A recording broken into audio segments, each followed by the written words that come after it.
अंतरायतिमिरोपशान्तये शान्तपावनमचिन्त्य वैभवं तं नरं वपुषि कुञ्जरं मुखे मन्महे किमपि तुन्दिलं महः शरणं करवाणि शर्मदं ते चरणं वाणि चराचरोपजीव्यं करुणामसृणैः कटाक्षपातैः कुरु माम् अम्ब कृतार्थसार्थवाहम् शारदा शारदाम्भोजवदना वदनाम्बुजे सर्वदा सर्वदास्माकं सन्निधिः सन्निधिं क्रियात् विमलपटी कमलकुटी पुस्तकरुद्राक्ष शस्तहस्तपुटी कामाक्षि पक्ष्मलाक्षि कलित विपंची विभासि वैरिंची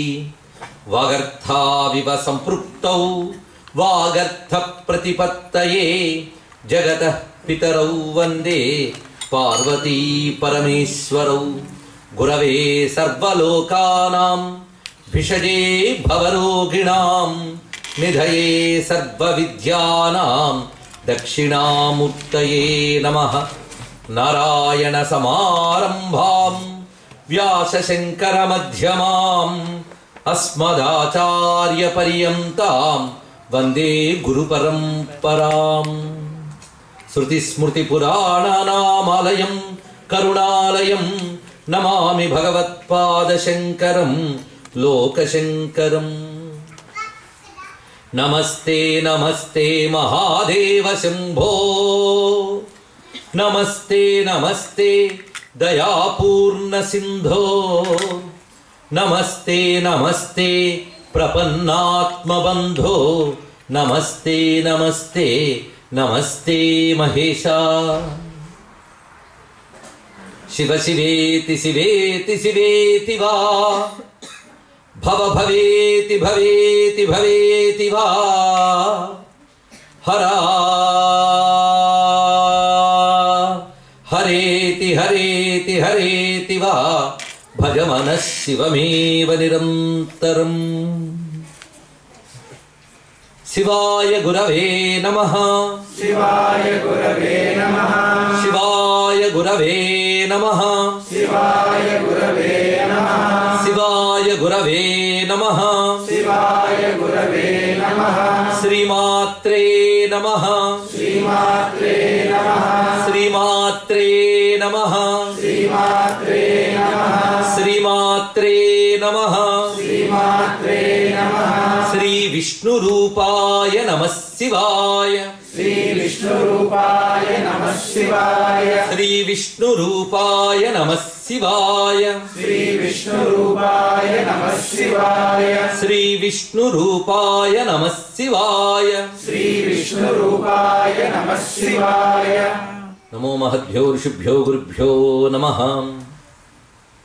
ఈ పవిత్ర మందిరంలో అర్చనలందుకుని అనుగ్రహిస్తున్న దేవతలందరికీ నమస్సులు సమర్పణ చేసుకుంటూ ముఖ్యంగా ఈరోజు 7:30 ప్రారంభిస్తున్నాం. నేను వచ్చేటప్పటికే ఇంతమంది ఉంటారని నేను ఊహించలేదు. కారణం నిన్న ఒకరు ప్రవచనం అయ్యాక రేపు 7:30కు ప్రారంభిస్తే మంచిదండి వర్కింగ్ డే కదా అన్నారు. ఈ 2 నెలలు పైగా నేను ఈ దేశంలో తిరుగుతూ వర్కింగ్ డేలో 7:30 లోపల ప్రజలు రావడం ఎక్కడా చూడలేదు, ఇక్కడే చూశాను. అందుకు ముందు మిమ్మల్ని అభినందిస్తున్నా, ఈ ఆలస్యానికి మన్నించవలసిందిగా కోరుకుంటున్నా. రేపటి నుంచి 7 గంటలకల్లా ప్రారంభించుకుందాం. ఇలాంటి శ్రద్ధాళువులు దొరికినప్పుడు మాకు ఉత్సాహం లభిస్తుంది. ఇవాళ నుంచి మనం శివతత్వం చెప్పుకోబోతున్నాం. శివతత్వం అనంతం అపారం. శివతత్వం గురించి చెప్పాలి అంటే మహిమ్న స్తుతి అనే స్తోత్రంలో పుష్పదంతుడైన గంధర్వుడు శివుని ఉద్దేశిస్తూ ఒక మాట అన్నాడు. అసిత గిరి సమం స్యాత్ కజ్జలం సింధు పాత్రే సుర తరువర శాఖా లేఖినీ పత్రముర్వి లిఖతి యది గృహీత్వా శారదా సర్వకాలం తదపి తవ గుణానాం ఈశపారం నయాతి అని చెప్పారు. శివుణ్ణి వర్ణించాలి అంటే సరస్వతీదేవి ఒకసారి సిద్ధపడిందిట. ఎందుకంటే ఎవరైనా దేన్నైనా వర్ణించాలంటే ఆ తల్లి అనుగ్రహం ఉంటే గానీ వర్ణించలేదు. అలాంటిది ఆ తల్లే రాయాలనుకుంది. ఎందుకంటే కావలసిన జ్ఞానం అమ్మ దగ్గర ఉంది, జ్ఞానమే ఆవిడ. అయితే అంత జ్ఞానంతో ఆవిడికి రాయాలంటే ఆవిడకి కొన్ని మెటీరియల్ కావాలట.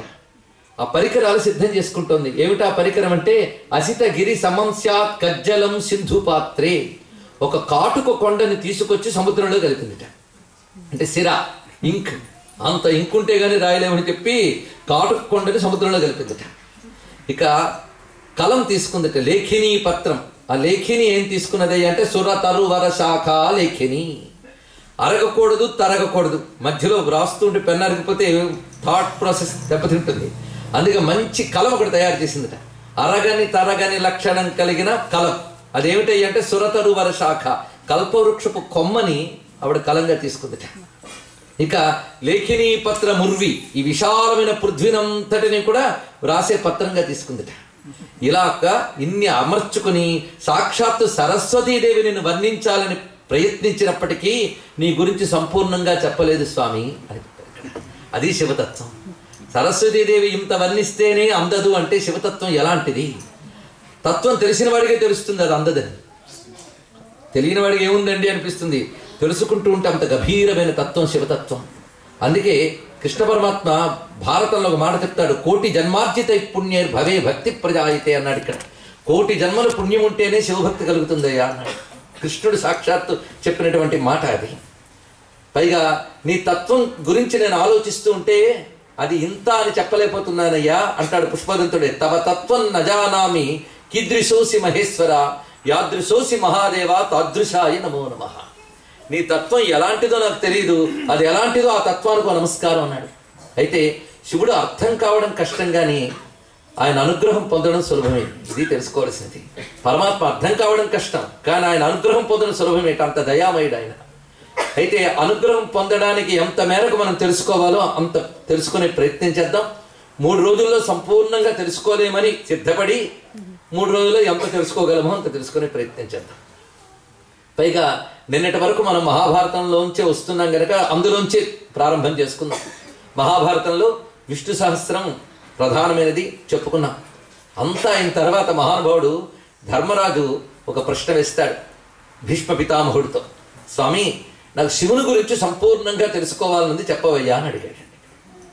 అయితే అంత విష్ణు శాస్త్రం విన్నాక కూడా మళ్ళీ అడిగాడా అంటే ఇంకప్పటికి కలికాలం రాలేదు, అందుకు అడిగాడు.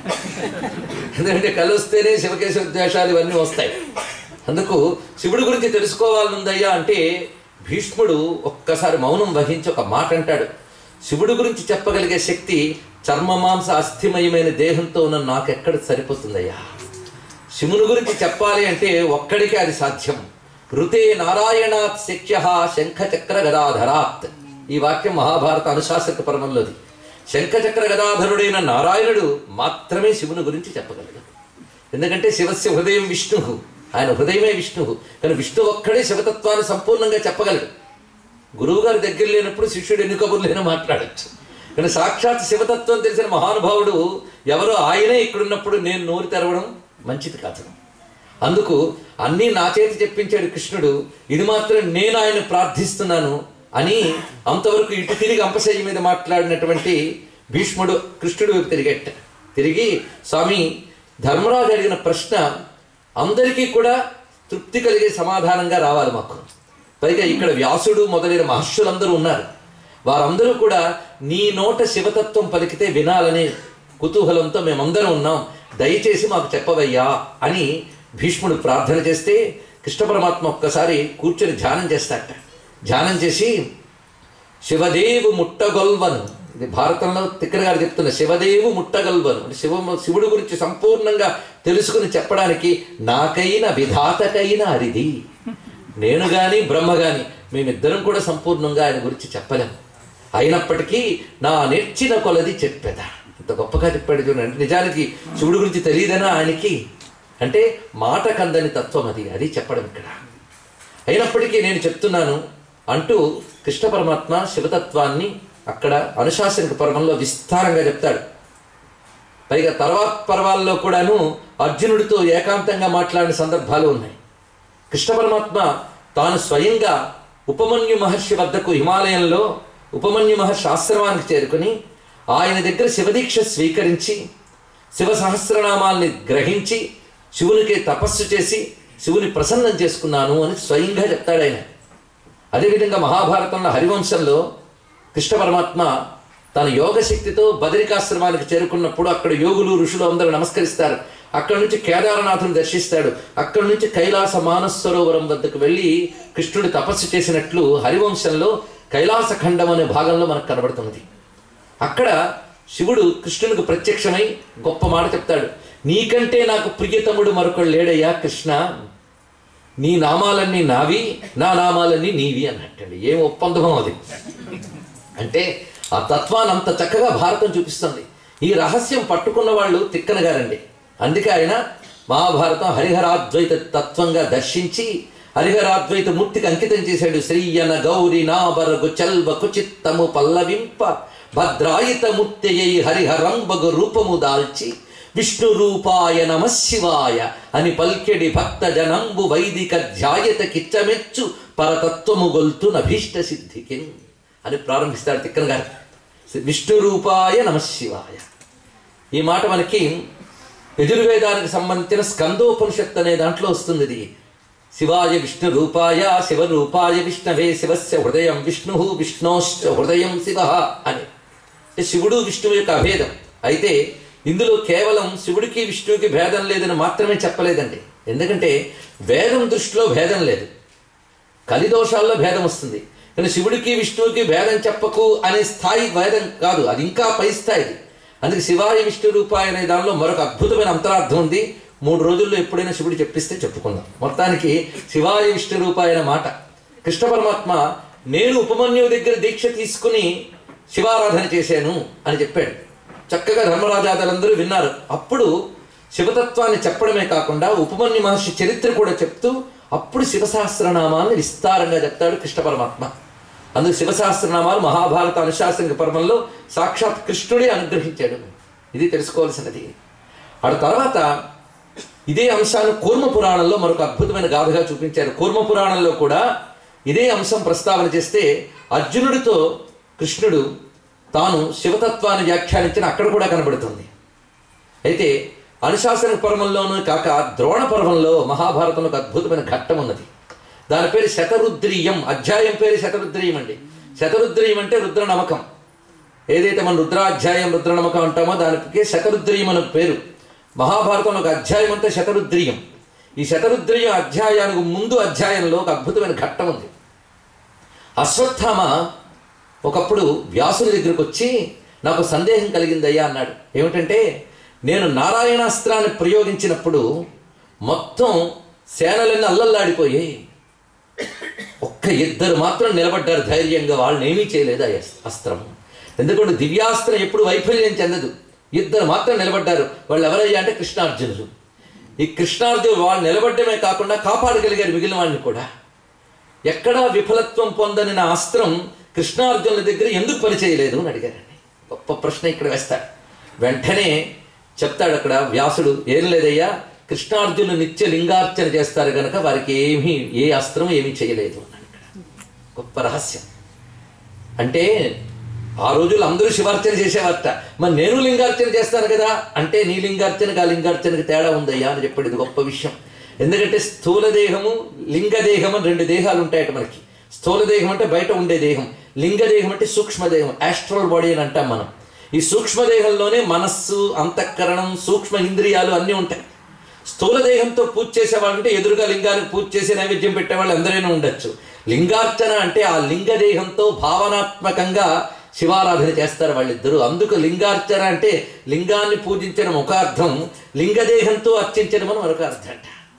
అలాంటి అర్చన చేశారు కనుక వాళ్ళు ధన్యులయ్యారు. అందువల్ల అటువంటి వారు సృష్టిలో ఏ భీకరమైనటువంటి శక్తి నుంచైనా తట్టుకుని నిలబడగలరు అన్నారు ఇక్కడ. అందుకే శివ పూజ చేసిన వాడికి ఇంకా దిగులేమున్నదయ్యా అని వ్యాసులు వారు చెప్తూ ఆ శతరుద్రీయం అనేటువంటి అధ్యాయాన్ని ఇస్తారు. ఈ శతరుద్రీయం అంతా కూడా రుద్ర నమకాలలో చెప్పినటువంటి మంత్ర రాశిని శ్లోక రూపంలో చెప్తాడు అక్కడ వ్యాసదేవుడు. ఎందుకంటే రుద్రం వేదభాగం. వేదభాగమైన రుద్రాన్ని సంప్రదాయం ప్రకారంగా చెప్పాలి అంటే సంస్కారం లేనప్పుడు దాన్ని పఠించరాదు అని చెప్పారు ఇక్కడ. అందుకు తగినటువంటి ఉపనయనాది సంస్కారముల ద్వారా మాత్రమే వేద భాగాన్ని చెప్పాలి. మరి దాని ఫలితం అందరికీ రావాలి కదండి.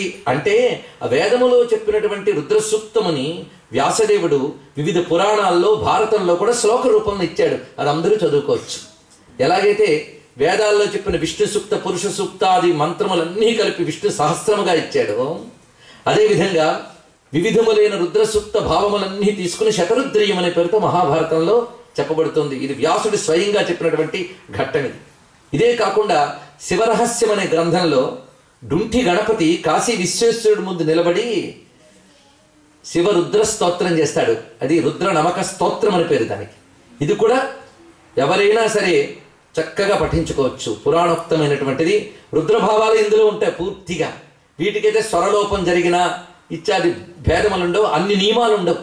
అందుకే హాయిగా చదువుకోవచ్చు. ఫలితం మాత్రం శ్రద్ధకే ఫలితం. చక్కగా చదివితే దానికి ఫలితం ఇస్తుంది. ఇదొకటి మనకి నమక స్తోత్రం అని దొరుకుతుంది.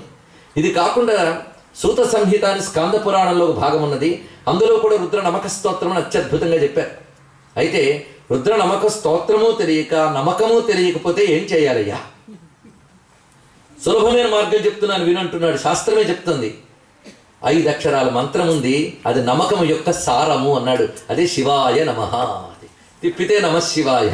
ఈ పంచాక్షరి రుద్ర నమకము యొక్క సారమయ్యా అని చెప్తున్నాడు. అది విద్యాసు శృతికృష్ట తత్రైకాదశిని శృతవు తత్ర పంచాక్షరీ విద్య తత్ర శివయిత్యక్షరద్వయం అన్నాడు. ఇక్కడ విద్యలన్నిట్లో గొప్పదేదయ్యా అంటే వేదముట. వేదాన్ని మించిన విద్య లేదు. వేదానికి ప్రథమ స్థానం. తర్వాత వేదాంగములైన శిక్ష, వ్యాకరణ, ఛంద, నిరుక్త, జ్యోతిష, కల్పములు 4 శాస్త్రములు. ఇవి కాకుండా పురాణ, న్యాయ, ధర్మశాస్త్రం. మన విద్యలండి ఇవన్నీ చాలా మర్చిపోయాం మనం. అన్వీక్షకి, త్రయీ, వార్త, దండనీతి అనే రాజనీతి విద్యలు, అర్ధనీతి విద్యలు, బోల్డున్న విద్యలు, మొత్తం 14 విద్యలు, 14 విద్యలు. 14 విద్యల్లో గొప్పదేదయ్యా అంటే మొదటిది వేద విద్యే. ఆ వేదముల్లో గొప్పదేదయ్యా అంటే రుద్రాధ్యాయం. అంటే 11 అనువాకాల రుద్రాధ్యాయం. ఆ 11 అనువాకాల రుద్రాధ్యాయం వేదముల్లో గొప్పదిట. అందులో మళ్ళీ ఏది గొప్పదయ్యా అంటే 11 అనువాకాల్లో మధ్యలో ఉండే 8వ అనువాకంలో వచ్చే నమశివాయ అనే 5 అక్షరాల మంత్రము దానికంటే గొప్పది, దానిలో గొప్పది. నమశివాయ అనే దాంట్లో మళ్ళీ గొప్పది ఏది అంటే శివ అనే 2 అక్షరాలు అన్నాడు ఇక్కడ.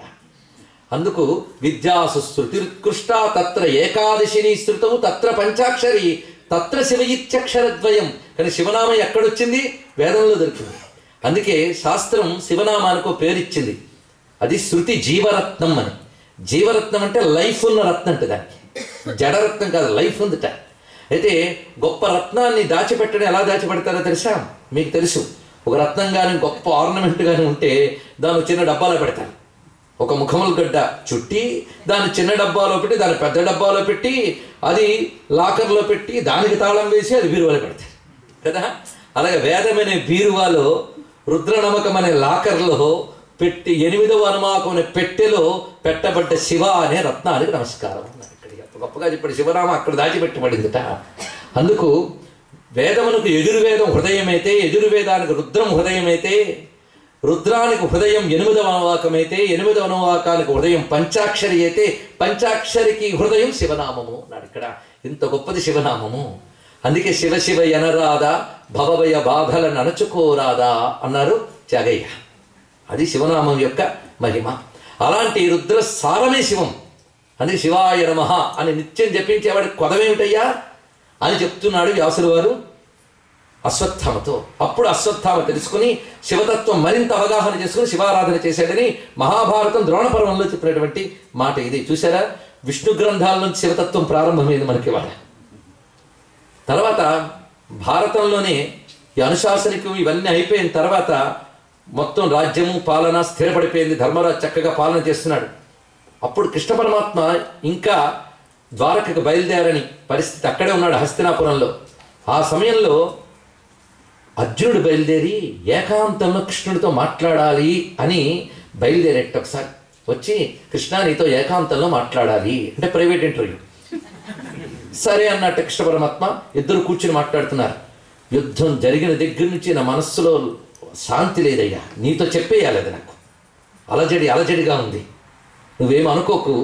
యుద్ధం జరుగుతున్నంతసేపు నాకు దృశ్యం కనబడింది. అది ఇంకెవరికి కనబడలేదు, నాకు కనబడింది. అది నీకు చెప్పుకోవాలి.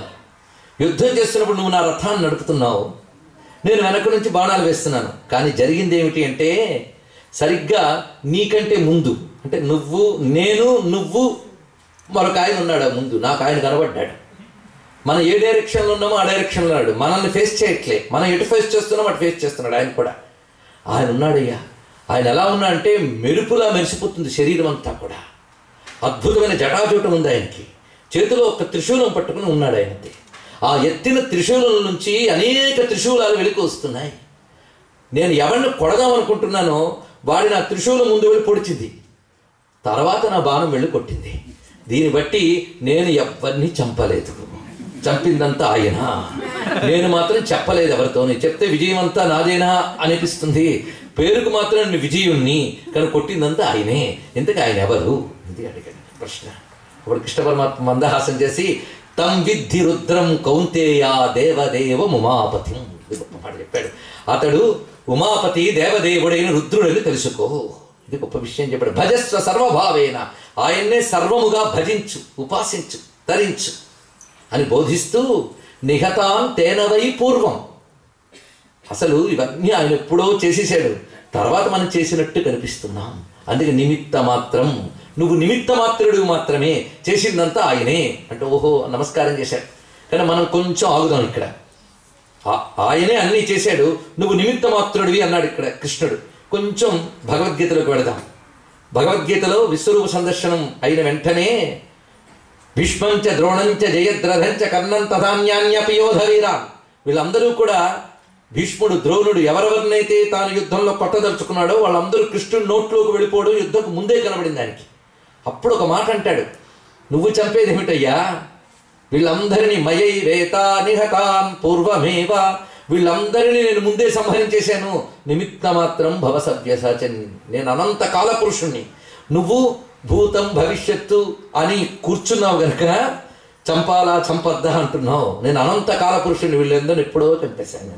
నేను వేసిన ప్రణాళికే ఇప్పుడు జరుగుతుంది. మరి నువ్వు నిమిత్త మాత్రం భవ సవ్యసాచన్.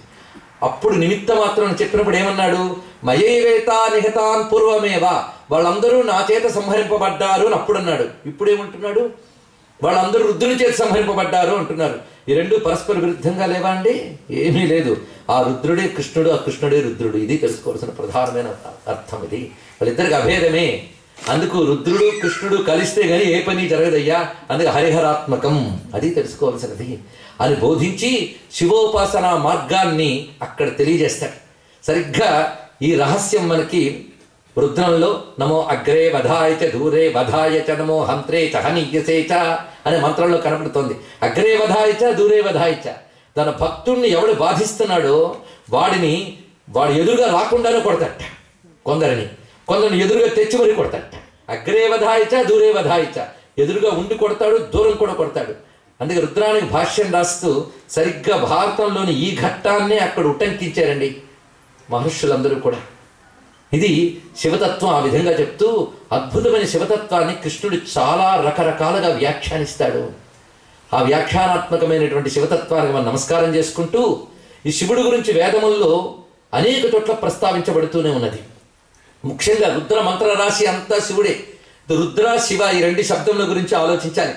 రుద్ర అనే నామానికి అంత శక్తి ఉన్నదో.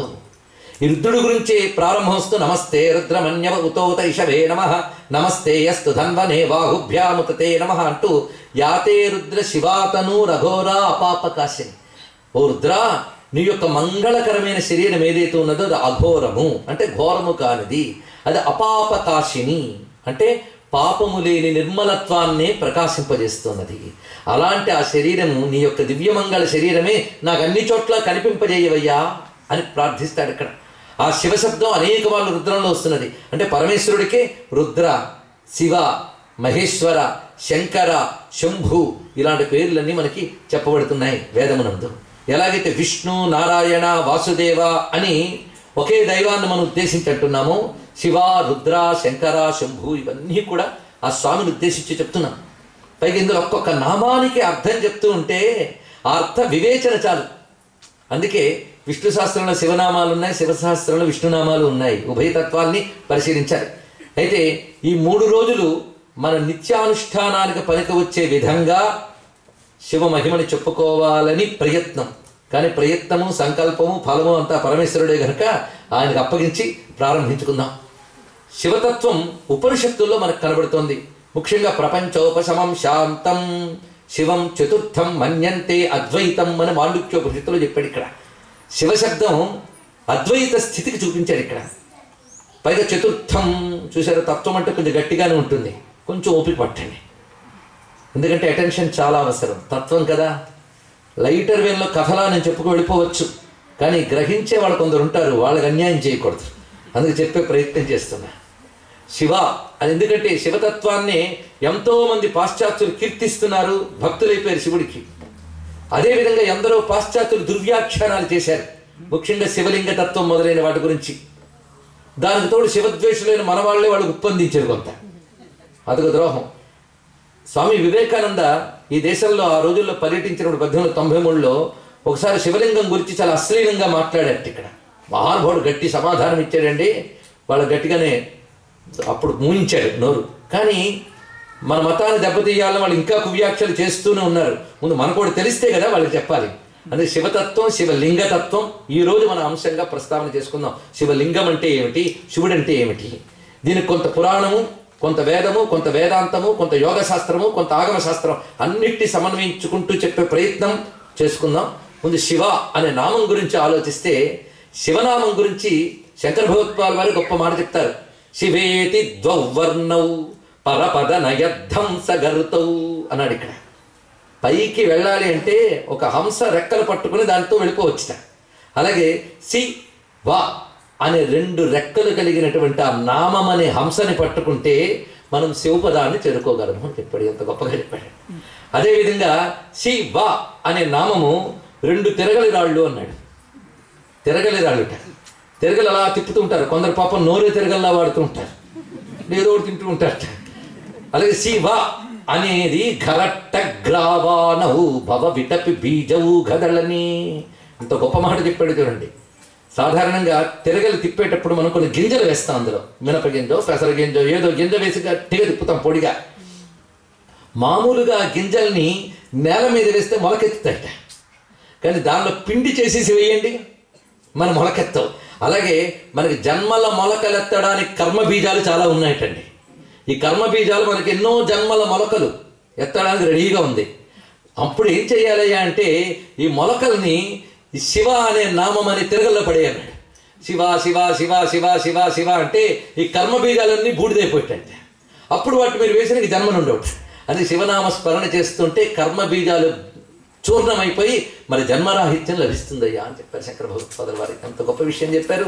అది శివనామానుకున్న శక్తి. పైగా శివపురాణంలో శివనామం గురించి గొప్ప మాట చెప్పారు.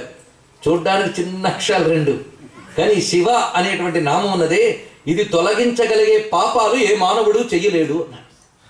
కొంచెం ఆలోచించారా? కన్ఫ్యూజ్ ఉందా? శివనామం తొలగించగలిగే పాపాలు ఏ మానవుడు చేయలేట అంటే మన పుట్టిన దగ్గర నుండి చచ్చే వరకు కష్టపడి ఎన్ని పాపాలు చేసినా అన్ని పాపాలని క్షణంలో దగ్ధం చేయగలిగేటండి శివనామం. అంత శక్తి ఉంది దానికి.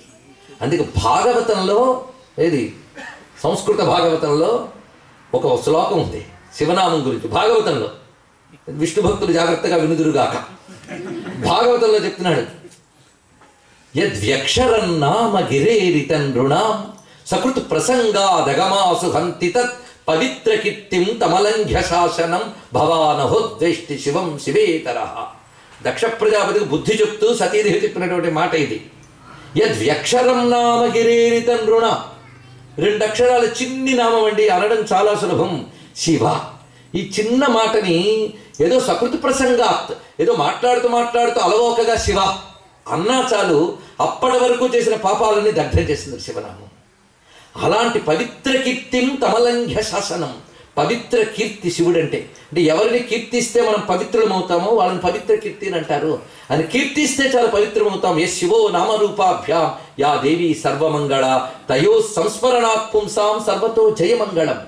శివుడంటేనే శుభస్వరూపుడు, మంగళస్వరూపుడు, శాంతిస్వరూపుడు, క్షేమస్వరూపుడు. శివశబ్దానికి ఇవి అర్థములు. అందుకని పవిత్ర కీర్తిం అలంఘ్య శాసనం. అలంఘ్య శాసనం అంటే సర్వానుల్లంఘ్య శాసన. చదివారా? ఎక్కడ? అదే అక్కడ శివ, ఇక్కడ శివ అంతే. పుంలింగ స్త్రీలింగాలే కానీ శబ్దం మాత్రం ఒకటే, భావం మాత్రం ఒకటే. అలంఘ్య శాసనం అంటే ఆయన శాసించాడా ఎవరు దాటలేరండి. అది తెలుసుకోవాల్సింది. అందుకే ఒక చిన్న సూచన ఏమిటి అంటే, మనం తప్పులు చేస్తే దేవతలు శిక్షిస్తారట, కానీ దేవతలు తప్పులు చేస్తే శిక్షించేవాడు శివుడే. మీరు వెతకండి, దక్షయజ్ఞ ఘట్టం కానీ ఇంకా అనేక సందర్భాల్లో దేవతలు తప్పు చేసినప్పుడు శిక్షిస్తాడు శివుడు. కుయ్యమనకుండా కిక్కురు మనకుండా భరిస్తాడు. ఎందుకంటే రాజు శిక్షిస్తే ఎలా భరించాలో పరమేశ్వరుడు శిక్షిస్తే దేవతలు భరిస్తారట. అందుకే ఆయన దేవుడు, మహాదేవుడు. దేవతలకు కూడా దేవుడు, మహాదేవుడు అయినటువంటి వాడు పరమేశ్వరుడు. అందుకు అలంఘ్య శాసనం అనే మాట ఇదే మన తెలుగులో సామెతగా దిగిందండి. శివుని ఆజ్ఞ లేనిదే ఎంతమంది చెప్పారు. ఆహా, తెలుగుతనం వర్ధిల్లుగాక. అందుకే కొంతమంది వేదాలు బతికిస్తా, మంత్రాలు బతికిస్తా అంటారు. ముందు తెలుగుని సామెతల్ని బతికించుకోండి, అన్ని బతికినట్టే. సామెతల్లోనే శాస్త్రాలు ఉన్నాయి. అందుకే శివుని ఆజ్ఞ లేనిదే చేయమైనా పట్టదు. ఎంత గొప్ప మాట.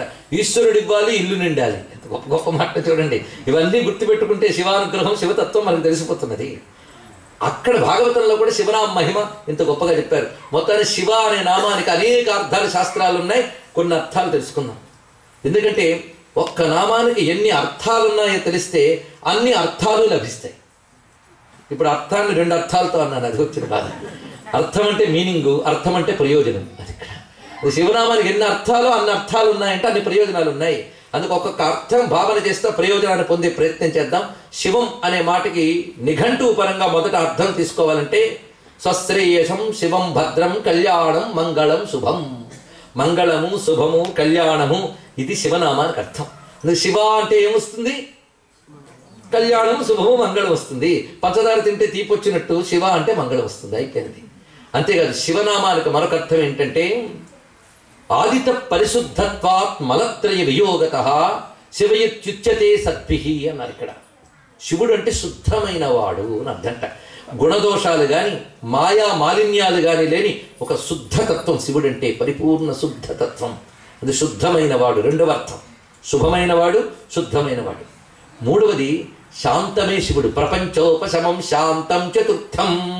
మళ్ళీ ఉపనిషత్తులకు వెళుతున్నాం. 4వ వాడు శివుట్ట. ఏమిటా 4వది? ఇది ఆలోచిద్దాం. మనకు 3 అవస్థలు ఉన్నాయి, అందరికీ తెలుసు కదా. ఏమిటవి?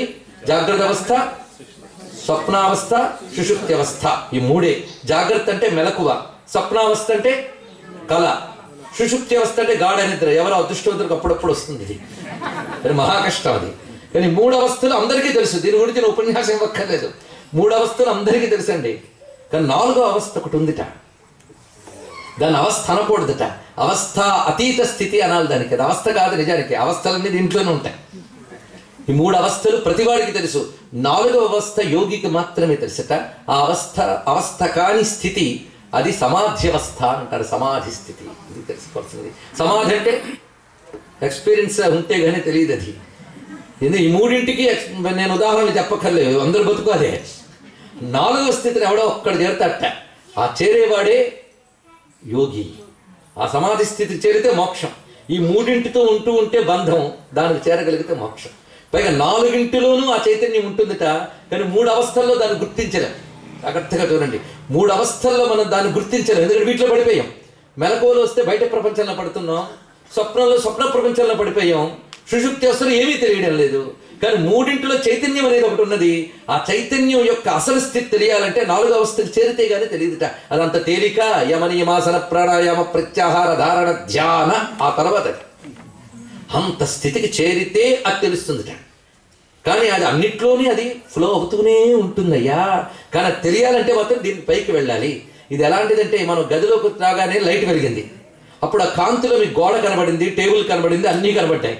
అప్పుడు మనం గోడ మీద కాంతి, టేబుల్ మీద కాంతి, అద్దం మీద కాంతి, బొమ్మ మీద కాంతి నిన్ను చెప్తున్నాం. కానీ కాంతి ఎక్కడుంది? అద్దం మీద ఉందా, గోడ మీద ఉందా? అన్నిటికీ పైన ఉంది, అతీతంగా. కానీ అసలు కాంతిని చూడాలంటే వీటిని దాటి వెళ్ళాలి. అలాగే ఈశ్వర కాంతి జాగ్రత్త అవస్థలో ఉంది, స్వప్నావస్థలో ఉంది, సుషుప్తి అవస్థలో ఉంది.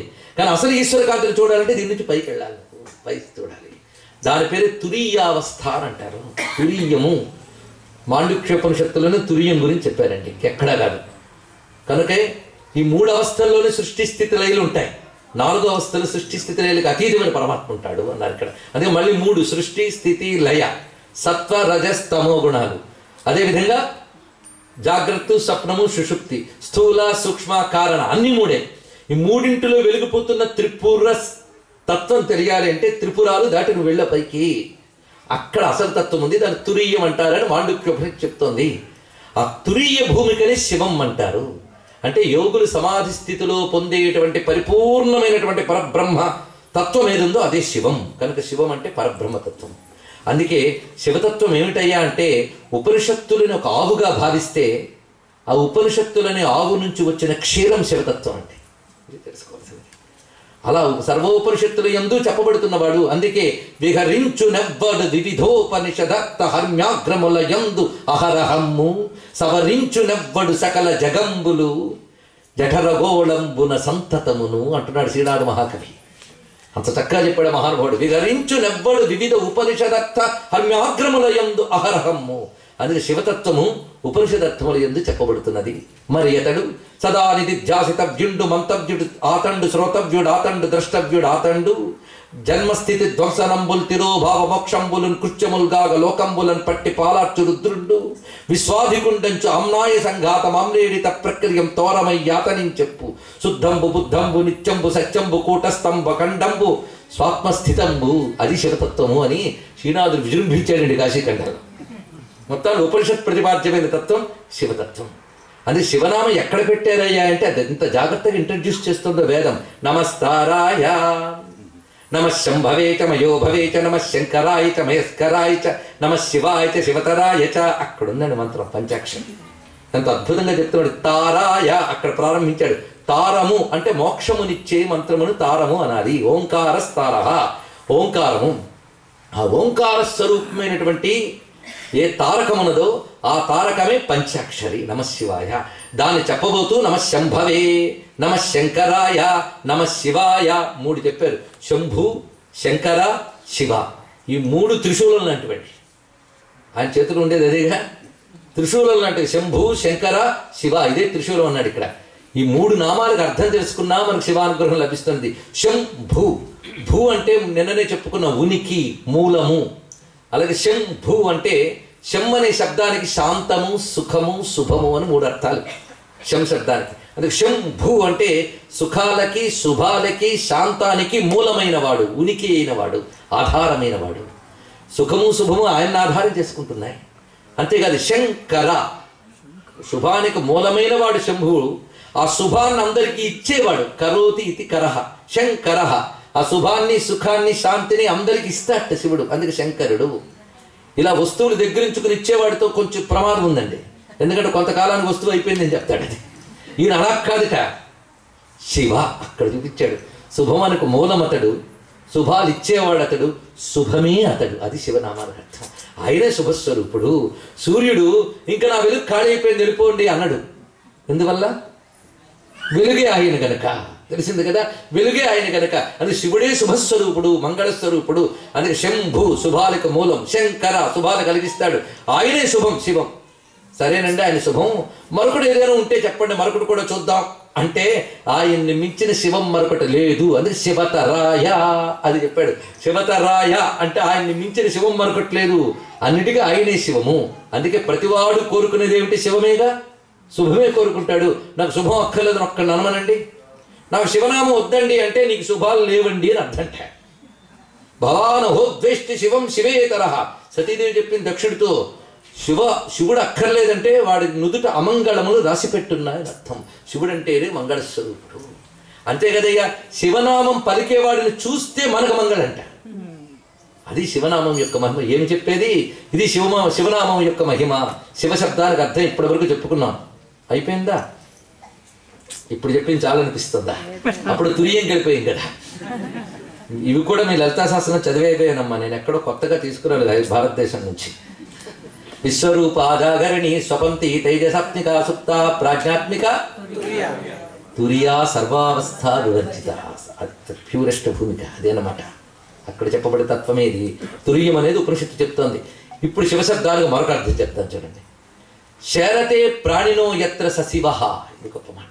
ప్రాణికోట్లందరూ ఎక్కడికి చేరి విశ్రాంతి పొందుతారో ఆ స్థానం శివంట. విశ్రాంతినిచ్చేవాడు శివుడు. అలసిపోయిన జీవికి విశ్రాంతినిస్తాట. విశ్రాంతి అనేక రకాలు. కాసేపు విశ్రాంతి తీసుకుని మళ్ళీ పనిలో పడ్డం ఒకటి.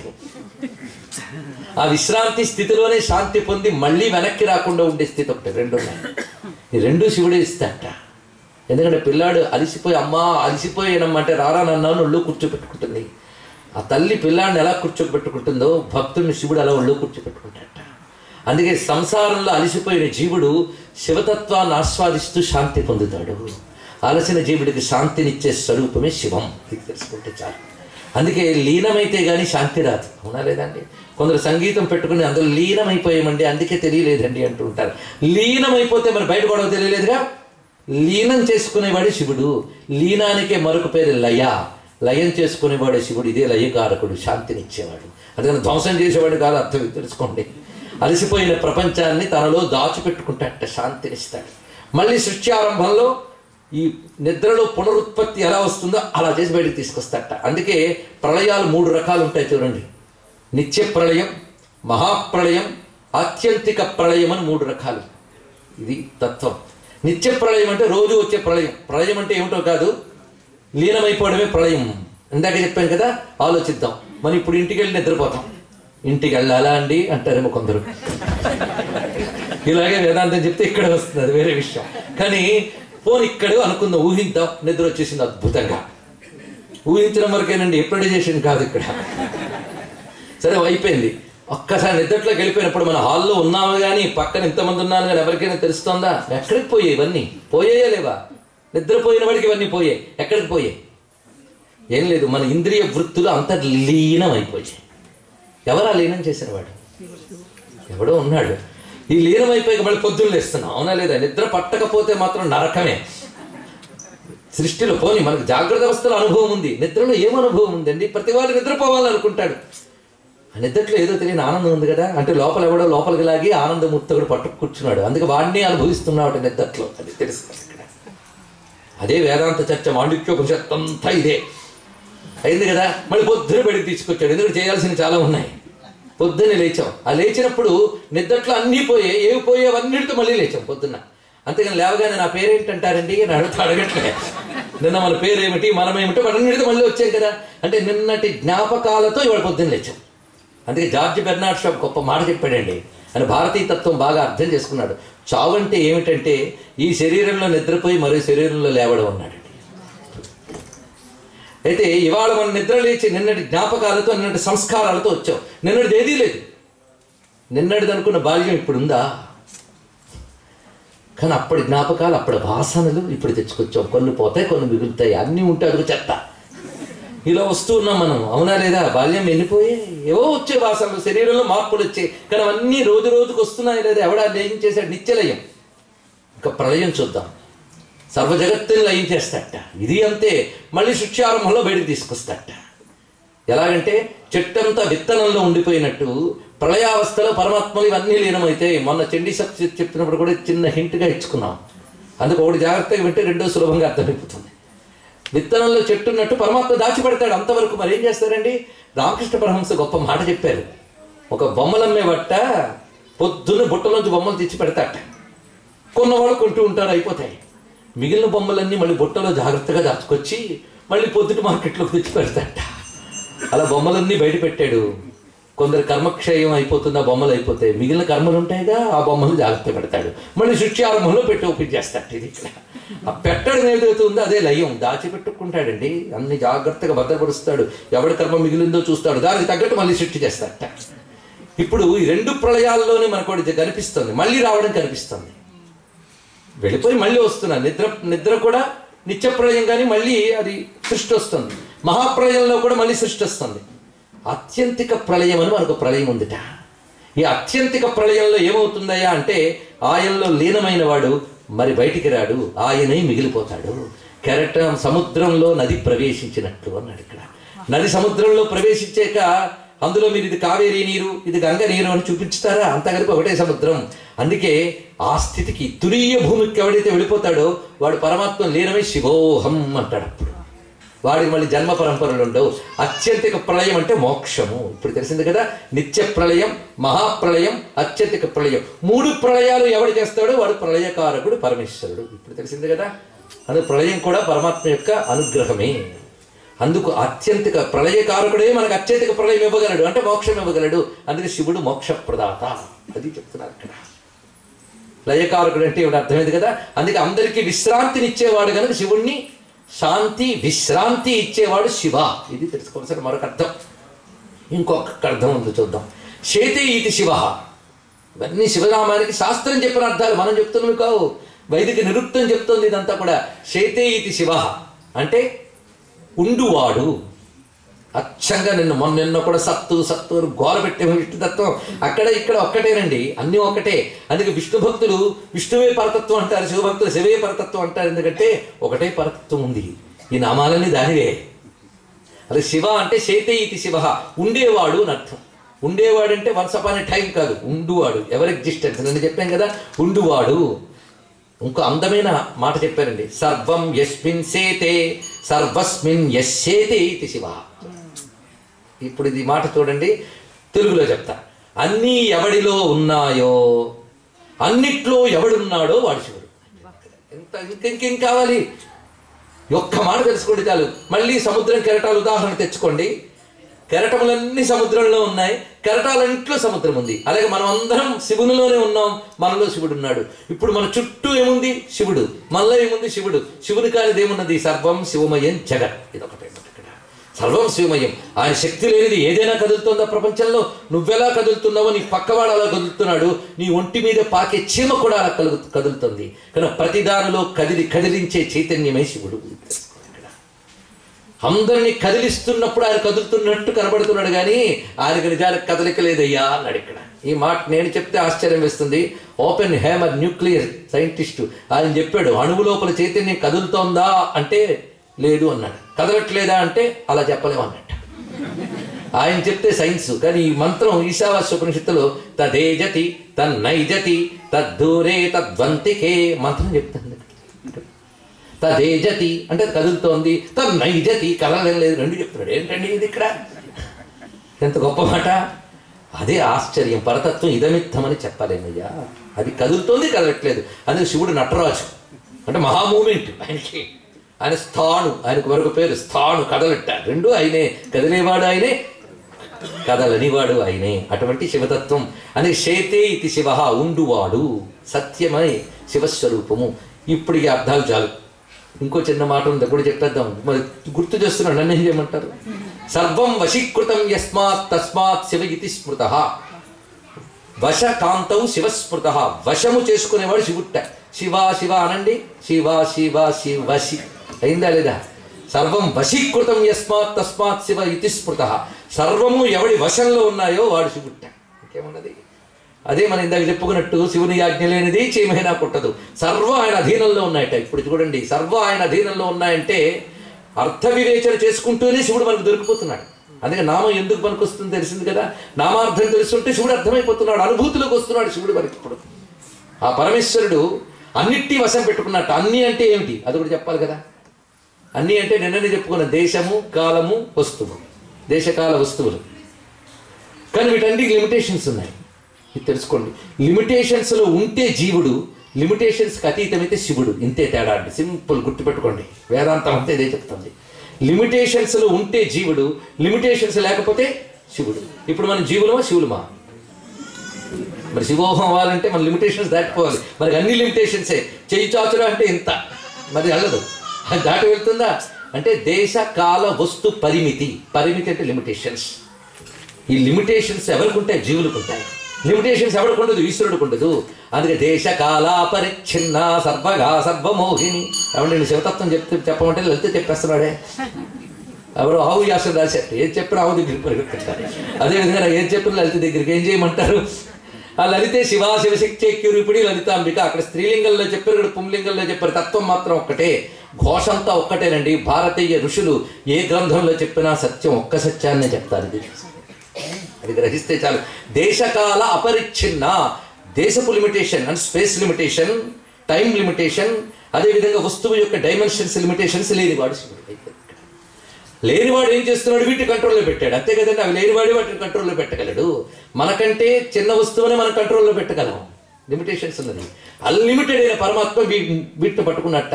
లిమిటేషన్సే మనకు తాళ్ళులా కట్టేశాయి. జాగ్రత్తగా వినండి, ఎటు వెళుతున్నామో. లిమిటేషన్స్ మనం తాళ్ళులా కట్టేశాయి. ఆ తాడుని పాశము అంటారు. ఈ పాశముతో కట్టబడిన జీవుణ్ణి పశువు అంటారు. ఇక్కడ లిమిటేషన్స్ ఏమిటి? దేశం అనే పాశం, కాలం అనే పాశం. అందరూ కాలబద్ధులమే, అవునా లేదండి? ప్రతి వాడు టైం బౌండెడ్. మీరు అంతసేపు చెప్పినా వినాలనిపిస్తుందండి అని 9కి ఆపిస్తే అలా అనిపిస్తుంది. 9:30 అయిపోతే లిమిటేషన్. ఏం చేస్తాం? నాకు లిమిటేషన్ ఉంటుంది, మీకు లిమిటేషన్స్ ఉంది. చెప్పేవాడేమో దేశ కాలాతీతుడా, కాలాతీత విఖ్యాత ఒక్కడేనండి వాడు. కానీ మనం అందరం కాలబద్ధులం, దేశబద్ధులం, అందరం శరీర పరిమితి బద్ధులం. అందుకు వస్తు పరిమితి, కాల పరిమితి, దేశ పరిమితి. ఇది లేని వస్తువు ఏదో చూపించాడు ప్రపంచంలో. కనుక ఈ కాలం అంటే ఇదే పాశం. కాలబద్ధులైన వాళ్ళందరూ పశువులే, ఒక్కడే తెలిసిపోయింది ఇక్కడ. అందుకు కాలబద్ధులు ఎవరు కారో చెప్పండి. ఇక్కడ మనకంటే మరొకటి టైం ఎక్కువ ఉండొచ్చు, కానీ ప్రతివాడు కాలబద్ధులే. క్రిమికీటకాల కంటే మన కాలం గొప్పది, మన కాలం కంటే దేవతల కాలం గొప్పది, దేవతల కాలం కంటే బ్రహ్మగారి కాలం గొప్పది.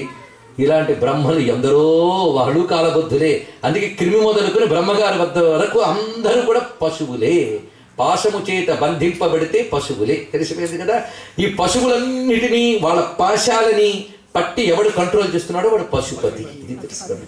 పశుపతి నామానికి కూడా అర్థం చెప్పుకున్నాం. శివ అని చెప్తే ఎన్ని వచ్చేసేయో అన్నీ అదే. పశుపతయే నమః. పశుపతి నామం రుద్రంలో అనేక చోట్ల పశూనాం పతయే నమః. పశుపతి శంకర భగవత్పాల వారికి ఎంత ఇష్టమో. శివానంద లహరి చూడండి ఎలా కనబడుతుందో పశుపతి. శివానంద లహరి తత్వం ఇవాళ మా కుర్రవాడు రవిశంకరాంతి అందరూ వినాలి అని ఆనందంతో ఇండియాకు ఫోన్ తీసి మరి తెప్పించాడండి ఎంపిత్రులు. మీ ఇష్టం. ఆ శివానంద లహరిలో పశుపతి గురించి చెప్తాడు. పశు మాం సర్వజ్ఞ ప్రథిత కృపయా పాలయ విభో. మాటిమాటికి పశుపతి నామ శంకరులకు అంత ఇష్టం. అందుకే జీవుడు పాశముతో బంధింపబడ్డ కాలం పశువు. తర్వాత పాశం తీసేస్తే జీవుడు కూడా శివుడు అవుతున్నాడు. కానీ పాశం తీయడం వీడి చేతిలో లేదు, ఆయన చేతిలో ఉంది. ఆయనే పాశం తీస్తాట. మరి ఎందుకు బిగించాడు? ఎందుకు తీయాలి? బిగించేవాడు ఆయనే, తీసేవాడు ఆయనే. ఎందుకంటే ఆయనే బిగించాడు కదా అని అనకు అన్నాడు ఇక్కడ. ఎందుకంటే మన కాలు విరిగింది, డాక్టర్ గారేమో బ్యాండేజ్ వేశారు. ఎందుకు వేశారు? సరదాగా వేశారా? కాలు విరిగిందని వేశారు. బ్యాండేజ్ వేశారు కదా. బ్యాండేజ్ వేసిన తర్వాత నీ కాలే కదా అని పొద్దుకు తీసేస్తావా? తర్వాత తీయాలంటే మళ్ళీ ఎక్కడికి వెళ్ళాలి? నీ కాలు, నీ తాడు, నువ్వు డబ్బిచ్చి కట్టించుకున్నావు, ఎందుకు నువ్వు తీయవు? ఆయన దగ్గర వెళ్తావు. వెళితే ఆయన ఏం చేస్తాడు? చెప్పిన టైంకి వెళ్తే తీస్తాడు. తీసి ఒరే నువ్వు చెప్పినట్టు జాగ్రత్తగా ఉండలేదు, నువ్వు పథ్యం పాటించలేదు, మందులు వేయలేదు, అందుకే నీ జబ్బు నయం కాలేదు, ఈ బ్యాండేజ్ తీసాను మరొక బ్యాండేజ్ చేస్తానంటాడు. అదే కానీ నయం అయిపోయింది అనుకోండి, ఏం చేస్తాడు? బ్యాండేజ్ ఇంక ఫ్రీ వదిలేసి పో అన్నాడు ఇక్కడ. అంటే బ్యాండేజ్ వేయడము ఆయన ఇష్టమే, తీయడం ఆయన ఇష్టమే, అందేం లేదు. ఆయన కూడా ఊరికినే వేయలేదు, మనల్ని బాగు చేయడానికే వేశాడు. అలాగే జీవులు కర్మపక్వత లేనంత కాలము ఈ శరీరాది పాశాలలో బంధిస్తాడు. మెడిసిన్స్ ఇచ్చినట్టు, పథ్యం చెప్పినట్టు ధర్మబద్ధంగా జీవించరా బాబు, సాధన చేయరా బాబు అని ట్రీట్మెంట్ ఇచ్చాడు పెద్దలు శాస్త్రం ద్వారా. అలా జాగ్రత్తగా జీవించామనుకోండి, ఆయనే సమయం చూసి పాశం తీసేసి జీవభావం తీసి తనలో కలుపుకుంటాడండి. శివోహం. ఇది తెలుసుకోండి ఇక్కడ. ఇది పశుపాశ ప్రతి జ్ఞానం జ్ఞానమిత్య విధీయతే. ఈ నామమే పశుపాశ విమోచని అనే నామంలో కూడా ఉన్నది. గజేంద్రుడు కూడా గజేంద్ర మోక్షంలో మాతృప్రపన్న పశుపాస విమోక్షణాయ అని స్తుతిస్తాడండి. ఇది తెలిస్తే కనుక తెలియదు. పశువుల పాసములు తొలగించువాడు. ఎవడైతే ఈ లిమిటేషన్స్ ఉంటాడో వాడికి అజ్ఞానం ఉండి తీరుతుంది. అందుకే అజ్ఞానమే పశుత్వము. ఇది తెలుసుకోవాల్సింది. ఆ అజ్ఞానాన్ని తొలగించి మోక్షం ఇచ్చేవాడు పరమేశ్వరుడు. సృష్టిలో శివుడు ఒక్కడే మనల్ని శివుడిగా చేసేస్తాడండి. ఎంత గొప్ప విషయం చూడండి. ఇది ఎలాంటిదంటే ఒక ఇనప మొక్కను తీసుకుని సోదంటరాయికి రాస్తూ రాస్తూ రాస్తూ రాస్తూ ఉంటే అది సోదంటరాయి అయిపోతుంది. అలాగే మన మనస్సును తీసి ఎప్పుడు శివుడి వైపే రాస్తూ రాస్తూ రాస్తూ ఉంటే ఇదే శివోహం అయిపోతుంది. చిత్రం ఏంటంటే, మీరు ఒక రాజు దగ్గర జీవితకాలం సేవ చేయండి, మీకు ఆ రాజు మహా మెచ్చుకుంటే మిమ్మల్ని నౌకరీ దశ నుంచి మంత్రి దశకు తీసుకెళ్తాడు. ఇంకా బాగా మెచ్చుకుంటే మహామంత్రిని చేస్తాడు. ఇంకా బాగా మెచ్చుకుంటే తన పక్కన సగం సీట్ ఇచ్చి డిప్యూటీ చీఫ్ మినిస్టర్ చేస్తాడు. అంతేగాని మిమ్మల్ని రాజుని చేస్తాడా? చెయ్యడు. ఎంత సేవ చేసినా చేయడు. కానీ మా శివుడు ఉన్నాడే, అలా సేవ చేస్తూ చేస్తూ చేస్తుంటే శివుడిని చేసేస్తాడండి. అటువంటి వాడు తనతో కలిపేసి తనతో సమానం చేసేస్తాడు. ఇంకేం కావాలి? అదే శివతత్వం అన్నాడు. శివోహం అనే స్థితినిస్తాడు శివుడు. అందుకు శివుని చేరి ఎలా తరించిపోతారో ఇది శివశబ్దానుకున్న అర్థములన్నీ చెప్పుకున్నాం. అలాంటి శివుని నిరంతరం మనస్సులో పట్టుకుంటే దానికి యోగం అని పేరు. శివయోగం. శివయోగం. ఇప్పుడు మనందరం శివయోగులం అయిపోవాలి. ఇంతవరకు శివుడు అంటే ఏంటో చెప్పాం. ప్రాక్టీస్లోకి దిగాలి. ఏ ప్రవచనమైన సాధన కోసమే. అతను భలే చెప్పారండి, వింటున్నంతసేపు భలే ఉందండి, అదే వచ్చింది బాధ, వింటున్నంతసేపు భలే ఉంటుంది. ప్రయోజనం ఏముంది? సాధన. సాధన సాధనకి శివయోగం చెప్తున్నాడు. యోగం అంటేనే సాధన, శివయోగం. ఏ సాధన చేస్తే శివుడితో యోగం కలుగుతుందో అది శివయోగం. శివయోగం 5 రకాలుగా ఉంటుంది, చూపిస్తున్నాడు ఇక్కడ. జ్ఞానం శివమయం శైవీ భక్తి, ధ్యానం శివాత్మకం, శివార్చన, శివవ్రతం, శివయోగో హి పంచధా. 5 విధాలుగా ఉంటుంది శివయోగం. ఒకటి శివజ్ఞానం. శివజ్ఞానం అంటే శివుడు అంటే ఏంటో తెలియాలి, ముందు తెలియాలి. లేకపోతే అదేంటంటే గుండ్రంగా రాయింది అదేగా శివుడు. శివలింగం, లింగం అంటే ఏమిటో ఏమిటో నమస్కారం వచ్చింది కాదు. శివజ్ఞానం, శివుడు అంటే ఏమిటో తెలియాలి.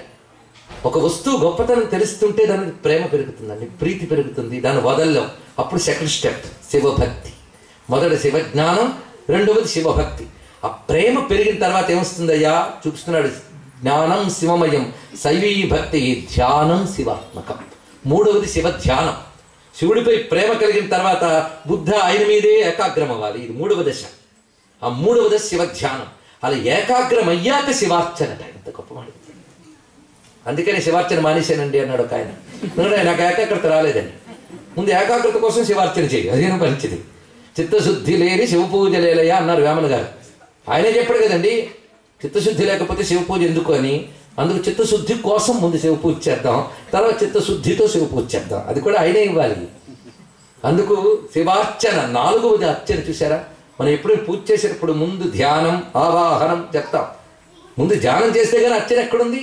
అది శివ ధ్యానం, తర్వాత శివ అర్చన. ఇది 4వది. 5వది శివవ్రతం. వ్రతం అంటే నిన్ననే చెప్పుకున్న సువ్రత సుముఖ, నియమ పాలన. శివారాధనలో ఏదో ఒక నియమం పెట్టుకో, నియమబద్ధంగా ఆరాధించు. నిత్య శివార్చన, శివ జపం, బిల్వాలతో పూజ, ప్రదోష పూజ, శివరాత్రి, ఇలాగ ఏదో ఒక నియమబద్ధంగా జీవించు. నియమబద్ధమైన జీవితం వల్ల పాపం పోతుందండి. కొంతమంది మేము పొద్దుట్లే అలా సూర్యుని చూస్తూ కూర్చుంటామండి, అందుకని సంధ్యావందనాన్ని పక్కపోయాయి అనమాట. పశువులు కూడా చూస్తూ ఉంటాయి, ఏం లాభం? సాధన చేయాలండి, సాధన చేయాలి. కబుర్లు వద్దు, సాధనలకు దిగాలి. నియమపాలన, నియమం లేనిది పాపం పోదు, పాపం పోనిది జ్ఞానం రాదు.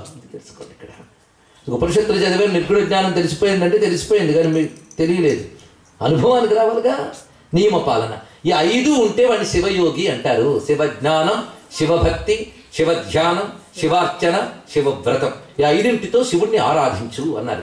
ఇప్పుడు ఆరాధన చేయాలంటే ఆలంబన కావాలి, అంతే కదండి. మనం ఒక నిప్పు తేవాలి అంటే కర్ర కాల్చో, తీపి కావాలంటే లడ్డూ రూపంలోనో ఏదో ఒకటి పదార్థం లేనిది దాని శక్తిని గ్రహించడం. అలాగే శివుడు సర్వవ్యాపకుడే, కానీ మనం గుర్తించలేం కదా. అందుకు శివతత్వాన్ని పట్టుకోవడానికి పరిమితి గల మనం కొన్ని సాధనలు చేసుకోవాలి. ఇప్పుడు ఈ చెప్పినవన్నీ ప్రయత్నం చేయాలి. శివుడి గురించి తెలుసుకున్నాం, ఇదొక ఆరాధన. శివుడిపై ప్రేమ పెరిగింది, అది మరో స్టెప్. శివుడిని తలంచుకుంటున్నాం, శివధ్యానం, తర్వాత శివ అర్చన చేయాలి. అర్చన చేయాలంటే ఆలంబన కావాలి. ఏమిటా ఆలంబన? శివలింగం. ఇప్పుడు లింగం గురించి మాట్లాడదాం. శివలింగారాధన చాలా విశేషము అన్నాడు ఇక్కడ. లింగం అంటే, లింగం అంటే ఒక మాట గుర్తు. గుర్తు పుంలింగం, స్త్రీలింగం అని లోకంలో వాడుతూ ఉంటారు. లింగం అనగా గుర్తు. లింగం అనే మాట మనకి మన హిందూ సంస్కృతి నుంచి దూరం వచ్చేసామండి. మనం చాలా పైన చూస్తున్నాం, కానీ అసలు తెలుసుకునే తపన మనకి లేదు.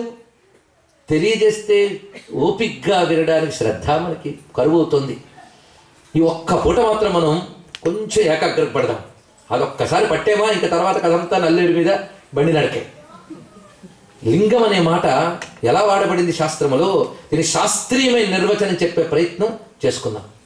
శంకర భగవత్పాదుల వారు పండరీపురంలో పాండురంగ స్వామిని చూసి గొప్ప మాట అన్నారండి. పరబ్రహ్మలింగం భజే పాండురంగం అన్నాడు. పాండురంగం పరబ్రహ్మలింగం అంటే మరి విగ్రహంలో ఉన్నాడు కదా, లింగం ఎలా అవుతాడండి అంటే పరబ్రహ్మకు గుర్తు. అది ఇది తెలుసుకుంటుంది, గుర్తు అండి అది. అంటే అక్కడ విగ్రహాన్ని నువ్వు ఎవరిని పూజిస్తున్నావో అది పరబ్రహ్మ. అందుకే హిందువులు విగ్రహారాధకులు కాదు, తత్వారాధకులు. విగ్రహం ద్వారా తత్వాన్ని ఆరాధన చేస్తున్నారయ్యా, ఇది తెలుసుకోవాల్సినది. అలాగా ఆ పరబ్రహ్మకు గుర్తుగా ఒక విగ్రహం పెట్టుకోవచ్చు, అదేవిధంగా ఒక వస్తువును పెట్టుకోవచ్చు. అయితే కరెంటు రావాలంటే రాగి తీగ పెట్టాలి, కానీ కర్రలు పెట్టరెవరు. అలాగే భగవచ్ఛక్తిని పొందడానికి తగినటువంటి ఉపాధులు ఉండాలి, వాటిని ఆవాహన చేయడానికి. సాలగ్రామానికి కూడా ముక్కు, చెవి, కాలు ఉండవు, కానీ అది విష్ణులింగం. తెలుసుకుంటే ఇక్కడ విష్ణువుని తెలియజేసే సాలగ్రామం విష్ణులింగం. అలాగే స్ఫటిక బింబం ఉంటుంది సూర్యస్వరూపంగా. సూర్య దేవతకి చేతులు ఉండొచ్చు కానీ సూర్యుడిని గుర్తుగా వాడి స్ఫటికలింగానికి ఉండదు. ఆ మాటకు వస్తే రోజు మనం గణపతి పూజ చేస్తాం, పసుపు పొద్దు పెడతాం, లింగాకారంలోనే ఉంటుంది చూడండి ఇక్కడ. అది గణపతి లింగం. లింగం అంటే నువ్వు ఆ దేవతకి గుర్తుగా వాడుతున్నావు. దీనికి సమర్పించేప్పుడు మంత్రంతో ఇచ్చేదంతా దేవతకి వెళ్ళిపోతుంది. ఇది తెలుసుకోవాల్సినది. అందుకే మహానుభావుడు అర్జునుడు శివుడి కిరాత రూపంతో శివుడు యుద్ధం చేస్తాడు. గట్టిగా శివుడు కొట్టి కింద పడిపోతాడు. ఆ పడిపోయి ఆ శివలింగం దగ్గరికి వెళ్ళి నాతో ఎవరితో యుద్ధం చేస్తున్నాడు, వీడితో బాగా పోరాడే శక్తిని ఇయ్యవయ్యా అని ప్రార్థిస్తాట. శివలింగాన్ని ప్రార్థన చేసి తిరుగుతాటండి. శివుడు నవ్వుతూ నిలబడతాట. అక్కడ లింగం మీద వేసినటువంటి బిల్వదళాలు, తుమ్మి పువ్వులు అన్నీ ఆయన ఒంటి మీద కనబడతాయి. అంటే మనం ఇచ్చే పూజను స్వామి స్వీకరిస్తున్నాడు. అది మర్చిపోవద్దు. ఇక్కడ నువ్వు అక్కడ లింగం అనే రూపంలో ఇచ్చిన ఆయన పుచ్చుకుంటాడండి.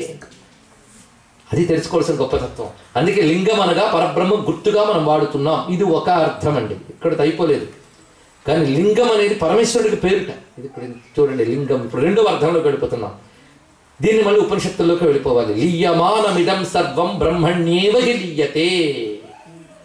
అన్నిట్లో ఎవడు లీనమై ఉన్నాడో, అన్నీ ఎవడిలో లీనమై ఉన్నాయో అతడు లింగం. లీనమే లింగం. ఇప్పుడు ఇందాక చెప్పినవన్నీ మీరు కనెక్ట్ చేసుకుంటే తెలిసిపోయింది. సరిగ్గా ఎవ్వని చేజనించు జగము ఉండు లీనమై ఎవ్వని యందు డిందు పరమేశ్వరుడు ఎవ్వడు. సృష్టి స్థితిలో మూడు జరుగుతున్నప్పుడు కూడా పరమాత్మలో లీనమైంది, ప్రపంచానికి దూరం కాలేదు. కానీ అన్నిట్లో ఎవడు లీనమై ఉన్నాడో, అన్ని ఎవడి యందు లీనమై ఉన్నాయో అదే లింగము. ఇది చెప్తున్నారు కనుక లింగం అంటే సర్వవ్యాపకమైనటువంటి పరబ్రహ్మ చైతన్యము. ఒక్కసారి లింగ ధ్యానం చేద్దాం. ఎదురుగా మనం పెట్టుకున్నది మట్టి లింగం కావచ్చు, రాతలింగం కావచ్చు, స్ఫటిక లింగం కావచ్చు, ఏ లింగమైనా కావచ్చు. కానీ ధ్యానం చేసేది ఎలా చేస్తారు?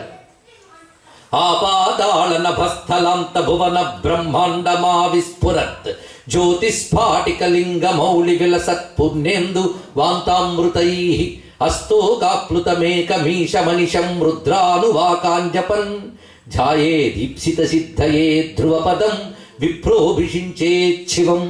ఇది కదా ధ్యానం చేస్తాం ఇక్కడ. ఒక్కసారి ఊరికేనే చదివేయడం కాదండి, భావించాలి. భావిస్తే అసలు ప్రపంచం మర్చిపోతాం. అందుకే భయపడి భావించట్లేదేమో. కానీ భావన అంత గొప్పగా ఉందో చూడండి ఇక్కడ. ఆపాతాళ నభస్థలాంత, ఎక్కడో నీ కంటికి అగపడిన అధోలోకముల నుంచి, నభస్థలాంత నీ కంటికి అగపడిన ఊర్ధ్వలోకాల వరకు. ఒకటే మాట అంతే. ఎందుకంటే ఇన్ఫినిటీ. దీనికి ఏం చెప్తావు? ఇదంతా ఈ బ్రహ్మాండములన్నిట ఆ విస్ఫుర వ్యాపించిపోయి స్ఫురించినటువంటి చైతన్యం అండి. బ్రహ్మాండములంతటా వ్యాపించిపోయి ఏది చైతన్యముగా ఉన్నదో ఆ చైతన్యమే జ్యోతి స్ఫాటిక లింగం. అదే జ్యోతిలింగం, అదే స్ఫటిక లింగం అన్నాడు.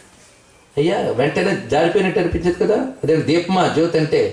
జ్యోతి అనగా వెలుగు, ప్రకాశము అనగా చైతన్యము. అది చూస్తున్నాడు. విశ్వమంతా బ్రహ్మాండములన్నీ కలుపుకుని ఆవరించినది. కెరటాల్లో నీరు, బుడగల్లో నీరు, అలల్లో నీరు. ఎందుకయ్యా అంతా కలిపి సముద్రం నీరు అను. అలాగే బ్రహ్మాండములన్నిటిలో చైతన్యముగా ఎవడు వ్యాపించి ఉన్నాడు? ఆయన జ్యోతి అనగా చైతన్యము. ఇక స్ఫటిక అని ఎందుకన్నారు అది కూడా తెలియాలి. స్ఫటికము అంటే క్రిస్టల్ క్లియర్. ఇందులో వస్తున్న సృష్టి వస్తోంది, పోతోంది, వెళ్ళిపోతోంది. కానీ ఆయన వస్తూ పోతూ వెళ్ళట్లేదు, అని అలాగే ఉన్నాడు. కానీ ఏవి అంటట్లేదు కనుక స్ఫటిక. మనం పూతాత్మ పరమాత్మచ. ఇప్పుడు వెంటనే విష్ణుతత్వం శివతత్వం వినగానే మనకే అనిపిస్తుంది రెండు ఒకేలా ఉన్నాయని. అది వస్తే చాలండి దగ్గర. అది జ్యోతి స్ఫాటిక లింగ మౌలి విలసత్ పుణ్యేందు వంతామృతై. ఇంత చైతన్యముగా ఉన్న ఆయన తడిసిపోతున్నట్టు భావన చేయమన్నారు. ఈ తడియడం అంటే ఏమిటో కాదు, ప్రపంచంలో ఉన్న ప్రాణశక్తి. అదే అమ్మ, ఆయన శక్తి అది. ఆ చల్లని తల్లి ఆవిడ. ఆ చల్లని తల్లి అంటే తడిసిపోతున్నట్టు ఉన్నటువంటి స్వరూపము. ఇది యోగంలో చూస్తే సహస్రారం నుంచి కురుస్తున్నటువంటి అమృతధార. అది పెద్ద రహస్యం. అది శివతత్వం అనుభవిస్తున్న కొద్ది ఇంకా లోతులకు వెళ్ళిపోతామండి. చెప్పాలంటే మాటలు రావు, చేస్తాం. అందుకే అత్యంత లోతైనది. ఏది తెలిస్తే మరొకటి తెలుసుకోవాల్సిన అవసరం లేదు. అదే శివతత్వం. ఒక్క మాటలో చెప్పాలంటే ఇక్కడ మొత్తానికి అలాంటి లింగాన్ని ఎదురుగా ధ్యానిస్తున్నావు. ఇప్పుడు నువ్వు అక్కడ ధ్యానిస్తున్నది ఏమిటి? బొటనవేలు అంతా ఆ ధ్యానం చేసి నీవు ఆరాధిస్తున్నావు అంటే విశ్వవ్యాపకమైన చైతన్యాన్ని మంత్రంతో, భావనతో కాన్సన్ట్రేట్ చేసి నువ్వు ఆరాధిస్తున్నావు. అక్కడ తెలుసుకోవాల్సిన ప్రధానమైనది. అందుకే శివలింగం అంటే ఇప్పుడు ఏం తెలిసింది? సర్వవ్యాపకమై అన్నిటిలో లీనమైన మహా చైతన్యమే. ఏ చైతన్యము సృష్టి స్థితి లయలకు హేతువవుతూ ప్రపంచాన్ని నడిపిస్తోందో దాన్నేది నడిపించదో అటువంటిదే శివ, అదే లింగ. ఇది లింగతత్వం. అయితే ఈ లింగానికి కన్ను ముక్కు చెవి ఏవి ఉండవు. ఏమిటాయి ఈ తత్వం? ఇప్పుడు శివపురాణంలో ప్రవేశిద్దాం. శివపురాణంలో ఒకప్పుడు సనత్కుమారుని వద్దకు వ్యాసుడు వారు వెళతారు. అప్పుడు సనత్కుమారుడు ధ్యానంలో ఉంటాడట. ఇప్పుడు వ్యాసుడు అడుగుతాడు సనత్కుమారుని, నువ్వు దేన్ని ధ్యానిస్తున్నావు అంటే శివలింగాన్ని ధ్యానిస్తున్నాను అంటాడు.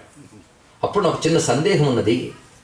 శివునికి ఒక్కరికే లింగ రూపంలో పూజిస్తారు, ఆయనకు ఆకారాలు కూడా ఉన్నాయి, అనేక ఆకారాలు ఉన్నాయి. దక్షిణామూర్తి అదొక ఆకారం, నటరాజు అది ఒక ఆకారం, ఆది భిక్షకుడు అది ఒక ఆకారం, పార్వతీ సమేతుడి ఉంటాడు అదొక ఆకారం, అర్ధనారీశ్వరుడు ఒక ఆకారం, గణపతి కుమారస్వాములతో కైలాసం ఉంటాడు అదొక ఆకారం.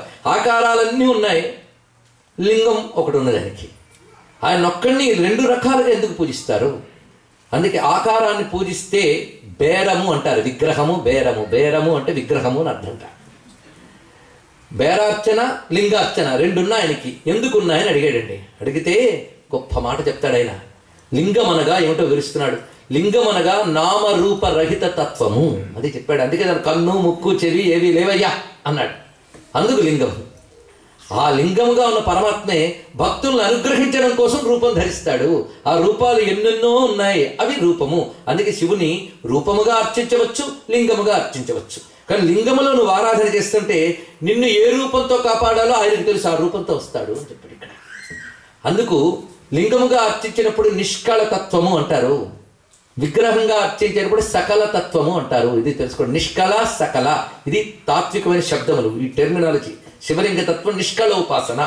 నిష్కళ బ్రహ్మము అంటే పార్ట్స్ లేకుండా ఉన్న బ్రహ్మముట, టోటల్ హోల్సమ్ అది చెప్తున్నాడు ఇక్కడ.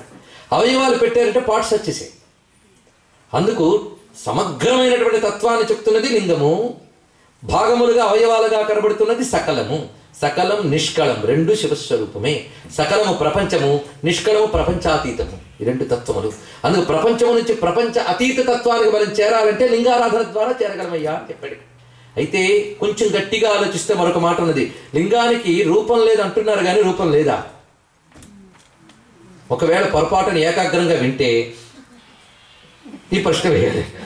ఏమని? లింగానికి రూపం లేదు, గుండ్రంగా లేదు, మరి లేదంటావేంటి అంటే అది రూపం కాని రూపం అన్నట్ట. అరూప రూపము అని చెప్పాడు ఇక్కడ. ఎందుకంటే సృష్టికి పూర్వస్థితిలో పరమాత్మ ఒక్కడే ఉంటాడట. ఆయన ఎలా ఉంటాడంటే నువ్వు నిర్వచించరు. సృష్టికి పూర్వం ఎలా ఉంటుంది అనేది సృష్టిలో ఉన్న వాళ్ళు ఊహకందట. నువ్వు ఏది ఊహించినా సృష్టిలో ఉన్నది ఊహించగలవు కానీ సృష్టికి అతీతాన్ని ఊహించలేవు. కానీ సృష్టిలో అతీతమైన దానికి కూడా ఒక ఐడియా ఇచ్చినటువంటి శాస్త్రము ఋగ్వేదంలో నాసదీ సూక్తం. అత్యద్భుతం. ఇప్పుడు ఫారెన్ వాళ్ళు, పాశ్చాత్య సైంటిస్టులు దాన్ని తలంచుకుని ఆశ్చర్యపోతున్నారండి. ఈ నాసదీ సూక్తం అంతా కలిపి శ్వేతాశ్వత పరిషత్తులో ఒక్క మంత్రంలో చెప్పారు. యదా తమస్తన్నదివాన రాత్రి నసన్న చాసత్ శివ ఏవ కేవలః. సృష్టికి పూర్వం చీకటి లేదు, వెలుగు లేదు, పగలు లేదు, రాత్రి లేదు, కార్యము లేదు, కారణము లేదు. మరి ఏమున్నాయి? ఏదీ లేదంటే మరి శూన్యవాదం అయిపోతుంది. అందుకే శూన్యవాదం నిలవలేదు శంకర భగవత్పాదులు వచ్చాక. అవునా లేదా? అంతా శూన్యమే అందుకే బౌద్ధం ఒక భాగం. అంతా శూన్యమే అని తెలుసుకుంటున్నవాడు ఉన్నాడు కదా అన్నాడు శంకర భగవత్పాదులు. ఆ తెలుసుకునే ప్రజ్ఞ, జ్ఞానం, చైతన్యం అదే పరమాత్మ అన్నాడు. ఎంత గొప్పగా చెప్పాడండి, అద్భుతమైన. అది ఆలోచిస్తే అది అద్వైతం పెద్ద శిక్షణ. మొత్తానికి ఏమీ లేని స్థితి. వెలుగు లేదు, చీకటి లేదంటే మనం ఒప్పుకుంటామండి. వెలుగు లేదంటే చీకటి ఉంది, చీకటి లేదని వెలుగు ఉండాలి, ఏదో ఒకటి ఉండాలి. అంతే కదా మనం మాట్లాడేది. ఆ రెండు చూసేది హిరణ్యకశిపుడి దృష్టి. అది రెండు సృష్టివే. మనం చీకటి మాట్లాడుతున్నది సృష్టిదే, వెలుగు మాట్లాడుతున్నది సృష్టిదే. కానీ సృష్టికి అతీతంలో వెలుగు కాదు, చీకటి కాదు. అది తెలియాలంటే నీ దృష్టి సృష్టిని దాటిపోవాలయ్యా అన్నాడు ఇక్కడ. అందుకే సృష్టి లేనప్పుడు కూడా ఉంటుంది. లోకంబులు లోకేశులు లోకస్తులు తెగిన తుదిన లోకంబుగు పెంచీకటి కవ్వల యవ్వండు ఏకాకృతి వెలుగు అతనినే సేవింతం అన్నాడు. ఇదే మాటని, ఆ ఏకాకృతి వెలుగు అదే జ్యోతి. సృష్టికి పూర్వం ఉందట. అందుకే ఆ మంత్రం ఎంత చక్కగా చెప్పించాడు. యదా తమస్తన్నదివా నరాత్రి న సన్న చాసత్ శివ ఏవ కేవలః. ఉన్న పరతత్వానికి పేరేమిటి? శివ. ఇది ఉపనిషత్తు పరబ్రహ్మ గురించి శివశబ్దం వాడిందండి. అది మాత్రమే ఉన్నదయ్యా. ఆ తత్వం సృష్టి చెయ్యాలి అని సంకల్పించుకున్నప్పుడు బిందు తత్వంగా వచ్చింది. బిందువు అంటే దాని స్పందన వచ్చింది. అప్పుడు రూపంలోకి వస్తుందిట. రూపం అంటే ప్రపంచం. రూపరహితం అంటే పరమాత్మ. పరమాత్మ రూపమైన ప్రపంచంలోకి వచ్చేటప్పుడు ఆ ట్రాన్సిషన్లో అటు అరూపానికి ఇటు రూపానికి మధ్యన ఒక స్థితి ఉందిటండి. ఆ స్థితిలో శివుడు శక్తితో ఒక విత్తనంలా వ్యక్తమవుతాడు. విత్తనం వచ్చింది అంటే చెట్టు వచ్చినట్టే. అదేవిధంగా అరూపమైన తత్వము రూపంలోకి వస్తూ మధ్యలో ట్రాన్సిషన్లో బిందు రూపంలో ఉంటుందట. ఆ బిందు తత్వమే లింగము. ఇది చెప్పారు. బిందువును కొట్టండి, బిందువు ఏ ఆకారంలో ఉంటుంది? కంటే కనబడదండి. అవునా? మ్యాగ్నిఫైయింగ్ గ్లాస్ పెట్టండి, ఎంత కనబడుతుందో చూడండి. అందుకే బిందువే అనంత వృత్తము. ఆలోచించండి ఇక్కడ. అందుకే శ్రీచక్రంలో మధ్యలో ఏముంటుంది? బిందువు. ఆ బిందువు పరమేశ్వరుడు సంకల్ప శక్తితో ఉన్నప్పుడు వస్తుంది. సృష్టి చేయాలని సంకల్పం వచ్చినప్పుడు పరమాత్మలో ఆ డాట్ వ్యక్తం అవుతుంది. బిందువు దానికి ప్రతీక. అంటే సంకల్ప శక్తితో ఉన్న శివుడే లింగము. సంకల్ప శక్తికి ఇచ్ఛాశక్తి అని మరొక పేరు. ఇచ్ఛాశక్తితో ఉన్న పరమాత్మని మనం ఉపాసిస్తున్నాం. ఇది తెలుసుకోవాల్సింది. ఇచ్ఛాశక్తి ఎవరిది? ఆయనదే ఇచ్ఛాశక్తి. అమ్మవారు ఎవరు? ఆయన శివశక్తి రూపిణి. నేను నా శక్తి ఒకటి ఉంటాయా? పంచదార తీపి రెండుగా ఉంటాయా? సూర్యుడు వెలుగు ఒక్కలా రెండు వేరుగా ఉంటాయా? చంద్రిక యోరివా. చంద్రుడు వెన్నెల వేరుగా ఉండవు, శివుడి శక్తి వేరుగా ఉండదు. కనుక లింగం అంటే శక్తితో ఉన్న శివుడు. ఇది తెలుసుకోవాల్సింది. అది వ్యక్తమైంది. అదే అలా అనంత సృష్టిగా విస్తరించిందండి. అందుకే అంత వృత్తము ఇంత బిందువు రెండు ఒక్కటే అంది. మీరు కొంచెం ఆలోచించండి. పెద్ద వృత్తం ఉంది, దూరంగా పెట్టండి, బిందువులా కనబడుతుంది. చిన్న బిందువు ఉంది, మ్యాగ్నిఫైయింగ్ గ్లాస్ పెట్టండి, వృత్తం అయిపోతుంది. అదే శ్రీచక్రంలో మధ్యలో బిందువు ఉంటుంది, అది విస్తరించి చక్రం అయిపోతుంది. సరే, మొట్టమొదటి పరమాత్మ ఇచ్ఛాశక్తి కలిగింది కదా, అది సంకల్ప శక్తి అందాం. సంకల్పం. ఈ సంకల్ప శక్తి రాగానే పరమాత్మ నుంచి మరో 3 శక్తులు వ్యక్తమై సంకల్పమే ఇచ్ఛా జ్ఞాన క్రియ అయిందిటండి. దీని గురించి పెద్ద ఆలోచించక్కర్లే. మీరు వంట చేసేటప్పుడు ఏం చేస్తారో ఆలోచించండి, అప్పుడు ఇంకా అర్థమైపోతుంది. ఏది చేసినా చేయకపోయినా తిండి ఉంటుంది కదా. ముందు వంట చేయాలనే ఇచ్ఛ, ఎలా చేయాలనే జ్ఞానం, చెయ్యడం అనే క్రియ. ఈ 3 ఉంటేనే కానీ వంట అనేది రాదు. అలాగే ప్రపంచం అనే వంట వండాలంటే పరమాత్మకి 3 ఉండాలి. ఇచ్ఛ, జ్ఞాన, క్రియ. ఈ 3 ఉండాలంటే ముందు చేయాలనే సంకల్పంలోంచి ఇచ్ఛ వచ్చిందట. సంకల్పానికి ఇచ్ఛకి చిన్న భేదం ఉందండి. అందుకే ఆ సంకల్ప శక్తే ఇచ్ఛా జ్ఞాన క్రియ అయ్యిందిట. ఇచ్ఛా జ్ఞాన క్రియ 3 బిందువులు పెట్టండి. 3 బిందువులు కలిపితే ట్రయాంగిల్. అవునా లేదా? ఇప్పుడు సరిగ్గా చూద్దాం. మధ్యలో బిందువు పెట్టి చుట్టూ ట్రయాంగిల్ వేయండి. వేసారా బొమ్మ? సరిగ్గా శ్రీచక్రంతో అలవాటు ఉన్న వాళ్ళు శ్రీచక్రాన్ని మధ్యలో చూడండి. బిందు త్రికోణ వసుకోణ దశార యుగ్మ మన్వస్ర నాగదల షోడశయుక్తం. అంతే కదా. ముందు బిందువు, తర్వాత త్రికోణం, తర్వాత అష్ట త్రికోణం, దశ త్రికోణం, మొత్తం కలిపితే శ్రీచక్రంలో ఉన్న 2 సబ్జెక్టులు అని చెప్పాడు హయగ్రీవ స్వామి అగస్త్య మహర్షితో. త్రికోణ రూపిణి శక్తి బిందు రూప శివస్మృత. అక్కడే చెప్పాడు. త్రికోణముల శక్తి, బిందువు శివుడు అన్నాడు. ఇక్కడ త్రికోణంలో శివుడు ఉన్నాడు, బిందువుల శక్తి ఉంది, అది వేరే విషయం. బిందువులో అన్మానిఫెస్టెడ్ ఫారం, త్రికోణంలో మేనిఫెస్టెడ్ ఫారం. అంతే. కనుక పరమాత్మ శక్తి ఇంకా పూర్తి మేనిఫెస్టేషన్ కాకుండా ఉన్నటువంటి ప్రథమ దశ, సంకల్ప దశ, అది బిందువు. దాని చుట్టూ ఉన్నది త్రికోణం. అది ఆయన నుంచి వచ్చిన 3 శక్తులు. త్రికోణం బిందువు దగ్గర పెట్టండి. బిందువు శివలింగం, త్రికోణం పానవట్టం. ఇప్పుడు చూడండి, తెలిసిపోతుంది మొత్తం. స్పష్టంగా అర్థమైందా? ఇప్పుడు ఆ బిందువుని లాగేమనుకోండి పైకి, సిలిండ్రికల్ షేప్లో వస్తుంది పైకి. అవునా? అది బిందువే, అదే శివలింగం. ఇది అర్థం చేసుకుంటే సరిగా చెప్పాడు ఇక్కడ. శివలింగ తత్వం అది స్తంభమైపోయిందిట, అగ్ని స్తంభం. ఇది శివలింగం. అంతేకాదు సమస్త జగత్తు శివలింగంలోనే ఉందని ఇందాక శ్లోకంలో చెప్తాను.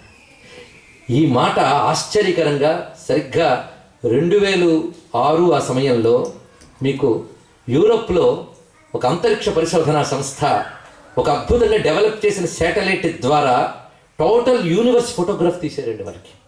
ఆ టెక్నాలజీ అలా డెవలప్ అయింది. మీకు వెతికితే కనిపిస్తాయి. అది మన అంతరిక్ష పరిశోధనా సంస్థ, అది యూరోప్లో ఉన్నటువంటి.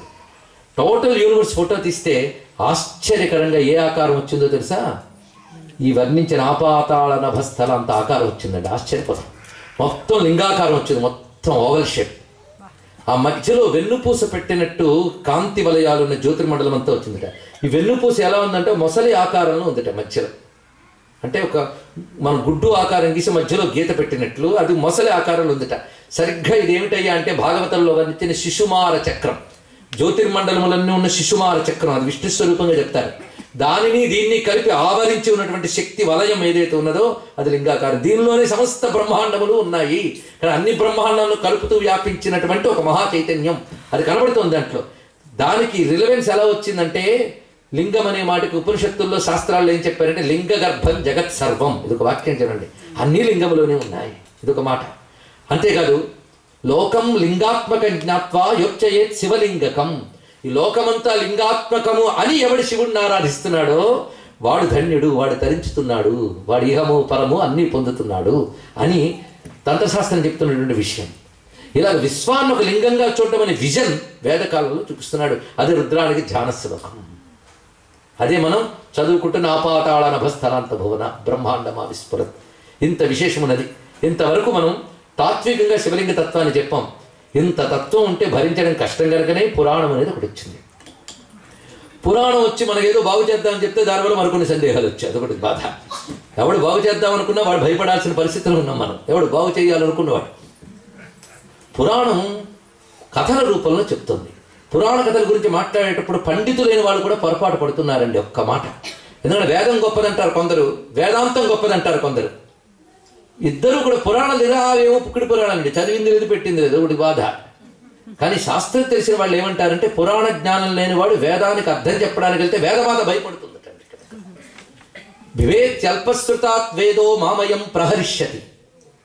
వీడికి పురాణ ఇతిహాస జ్ఞానం లేకుండా నాకు అర్థం చెప్పడానికి వచ్చాడు, తప్పుడు అర్థాలు చెప్తాడని వేదమాత భయపడుతుందటండి. ఇక్కడ ఇంత గొప్ప మంది ఇతిహాస పురాణాభ్యాం వేదం సముపబ్రహ్మయేత్ బిభేత్యల్పశ్రుతాత్ వేదో మామయం ప్రహరిష్యతి. ఇప్పుడు పురాణ కథలో కడదాం.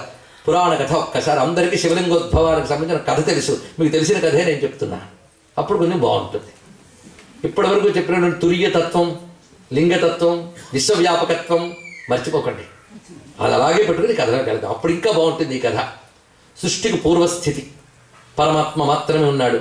ఈ పరమాత్మ సృష్టి చేయాలనే సంకల్పం ఇచ్ఛాజ్ఞాన క్రియాశక్త్యాత్మకంగా వచ్చింది. అప్పుడు సృష్టిని చేయడానికి పరమేశ్వరుడి నుంచి వచ్చిన శక్తి బ్రహ్మ రూపంలో వచ్చింది. ఈ బ్రహ్మ కంటే ముందు వచ్చినది నారాయణ స్థితి. స్థితికి కావలసినటువంటి విష్ణు చైతన్యం శివుని యొక్క ఒక స్వరూపం. ఆ విష్ణువు ఉంటే విష్ణువు యొక్క నాభీకమలం నుంచి బ్రహ్మ వచ్చాడు. ఇది ఎలా వచ్చాడు అనేది మనం శాంతాకారం దగ్గర చెప్పాం కానీ ఇక్కడ వివరించక్కర్లే. ఆ వచ్చిన బ్రహ్మగారికి కింద నుంచి ఎక్కడి నుంచి వచ్చారో చూసుకోలేదుట. ఆయన చక్కగా కూర్చున్నాడు. సృష్టికి చేయాలన్న జ్ఞానం వస్తుంది ఆయనకి. అది ఎక్కడి నుంచి వస్తుందో గమనించలేదు. అచ్చం మళ్ళాగే కొంత సృష్టి చేసేసాడు చక్కగా, కొంత మేరకు చేసేట. ఇంకా మిగిలిన చేద్దాం, ఒకసారి తిరిగి వద్దాం సరదాగా అని వచ్చేట. వచ్చేటప్పటికల్లా తను ఎప్పటి వరకు చేసిన సృష్టి ఎలా ఉందో చూసుకుంటున్నాడు. ఇంకా మానవాదుల సృష్టి జరగలేదండి. దేవాదులు, జనోలోక, తపోలోక, సత్యలోకాదులు ఇలాంటివి ఏర్పడతాయి తప్ప ఇంకా మానవాది లోకాల సృష్టి కాలేదు. ఆయన కొంచెం చూసుకుందామని కిందకి దిగి వచ్చేటప్పటికల్లా శేషశయనుడైన నారాయణ స్వామి కనిపించాడు. కనిపించగానే ఏనాయనా నిన్నెక్కడ చూడలేదే, నేను సృష్టించినట్లు లేవే అని ఏనాయనా అని లేపెట్ట. లేస్తే ఆయన చూసి కూర్చొని ఆయన అన్నట్ట. ఇదేంటి ఇద్దరు నాయన అన్నారు. ఈ నాయన శబ్దం చాలా చమత్కారం. చిన్నపిల్లని నాయన అంటాం, తండ్రిని నాయన అంటాం. అప్పుడు బ్రహ్మగారు అన్నాడు, నువ్వు నన్ను నాయన అన్నావు, ఏ మీనింగ్తో అన్నావు అన్నాడు. నువ్వు నన్ను ఏ మీనింగ్తో అన్నావు చెప్పాడే. ఏం లేదు, చాలా పిల్లాడివి నా తర్వాత ఉన్నావు కదా, అందుకే నాయన అని పిల్లాడు పిలిచినట్టు పిలిచాను, నేను అలాగే పిలిచాను అన్నట్టు. ఇదేమిటిది, నేను నీకు నాయన్ని అన్నాడు. అంటే తండ్రిని. ఎందుకయ్యా అంటే నేను పుట్టిన తర్వాత కదా నిన్ను చూశాను కాబట్టి నువ్వే నా బిడ్డవన్నట్టు. ఇదేమైనా బాగుందా అండి? నాయన నువ్వు పుట్టక ముందు నుంచి నేను ఉన్నాను, కానీ ఎక్కడి నుంచి పుట్టాను వెనక్కి తిరిగి చూడలేదు, అది వచ్చింది బాధ. కానీ నేనే నీ నాయన్ని అన్నాను. శక్తిలో కూడా నేను నీ నాయన్నే, నా నుంచే నీకు వచ్చింది శక్తి అన్నట్ట. వెంటనే ఇద్దరికి కోపం వచ్చింది. పరస్పరం ఆధిక్యం కోసం దెబ్బలాట మొదలైపోయింది. ఆ దెబ్బలాట ఎంత పెరిగిపోయిందయ్యా అంటే ఈయన వైష్ణవాస్త్రాన్ని బ్రహ్మాస్త్రం తీసేటని తమలో ఉన్న శక్తిని తాము ప్రయోగించుకుంటున్నారు. అకాల ప్రళయం వచ్చింది ఒక్కసారి. ఇది దేవతలు చూశారు. ఇది వీళ్ళ తగు వస్తే వాళ్ళు కాపాడుతారంటే వాళ్ళ తగుని వీళ్ళు ఏం చేయగలరు. అందుకే వీరికి వారికి కూడా మూలమై శాశ్వతమై రూపరహితమై ఉన్నటువంటి ఆ ప్రణవ ఓంకారాన్ని ధ్యానం చేసేట. ఓంకారానికి శబ్దలింగం అని పేరు తెలుసుకోండి. ఓంకారం శబ్దలింగం. ఎందుకంటే మీరు చూసే లింగానికి ఏ కన్ను ముక్కు చెవి ఉండదు. అలా ఓం అనే దాంట్లో కూడా మామూలు మనం అనుకునే ఆవు, ఇల్లు, ఏగా లాంటి అక్షరాలు ఉండవు. మనం అనుకునే అర్థం లేదు, కానీ దానికి అర్థం లేదు అనకూడదు. ఓంకారం లిటరరీ మీనింగ్స్ లేవు దానికి. మామూలు అక్షరాలు కావు అవి. అక్షరాలకు మూలం. అక్షరాలకు మూలమైన ఓంకారం శబ్దలింగం, రూపాలకు మూలమైన పరమేశ్వరుడు జ్యోతిర్లింగం. ఇది తెలుసుకోండి. కనుక ఆయన యొక్క సౌండ్ ఫారం ఓంకారం శివలింగం, అందుకే ఓంకారమే శివుడు. ఇది తెలుసుకోవాల్సినది. ఆ ఓంకారాన్ని జపం చేశారు దేవతలందరూ కూడా. సర్వమూలమైన ఓంకార రూపుడు నువ్వు అని ధ్యానం చేస్తే ఒక్కసారి పరమేశ్వరుడు లోకరక్షణ కోసమని బ్రహ్మ విష్ణువుల నడుమ ఒక మహాగ్నిలింగంగా ఆవిర్భవించాడు ఆయన. మహా అగ్ని స్తంభము ఉంది శాస్త్రం. స్తంభం అంటే ఎక్కడ మొదలైందో తెలియదు, ఒక పెద్ద పిల్లర్ స్తంభాకృతులు వెళ్ళిపోయిందిట. చూశారు, ఏమిటి ఆశ్చర్యం, ఈ జ్యోతి ఏమిటి, నాదం ఏమిటి ఆలోచిస్తున్నారు. అది ఎక్కడికి వెళ్ళిపోయిందయ్యా అంటే ఎక్కడో గగన పథాలు ఆపాతాళ నభస్థల అంతా, అది దీని పరిస్థితి. చూశారు, ఆశ్చర్యపోయారు. ఎప్పుడైతే తమకంటే గొప్పదైన ఒక మహాప్రకాశాన్ని చూశారో వాళ్ళిద్దరు ఆలోచనలో పడ్డారు. కానీ అహం చాలా భయంకరం అండి, అది వదలడం మహా కష్టం, అందరినీ చెప్పడం పోదు. వాళ్ళిద్దరూ చూసి మన ఇద్దరిలో ఎవరు గొప్ప అని ఇప్పుడు వచ్చింది కదా, అది తేల్చేద్దాం. దీని అంతు ఎవడు తెలుస్తాడో వాడి గొప్ప.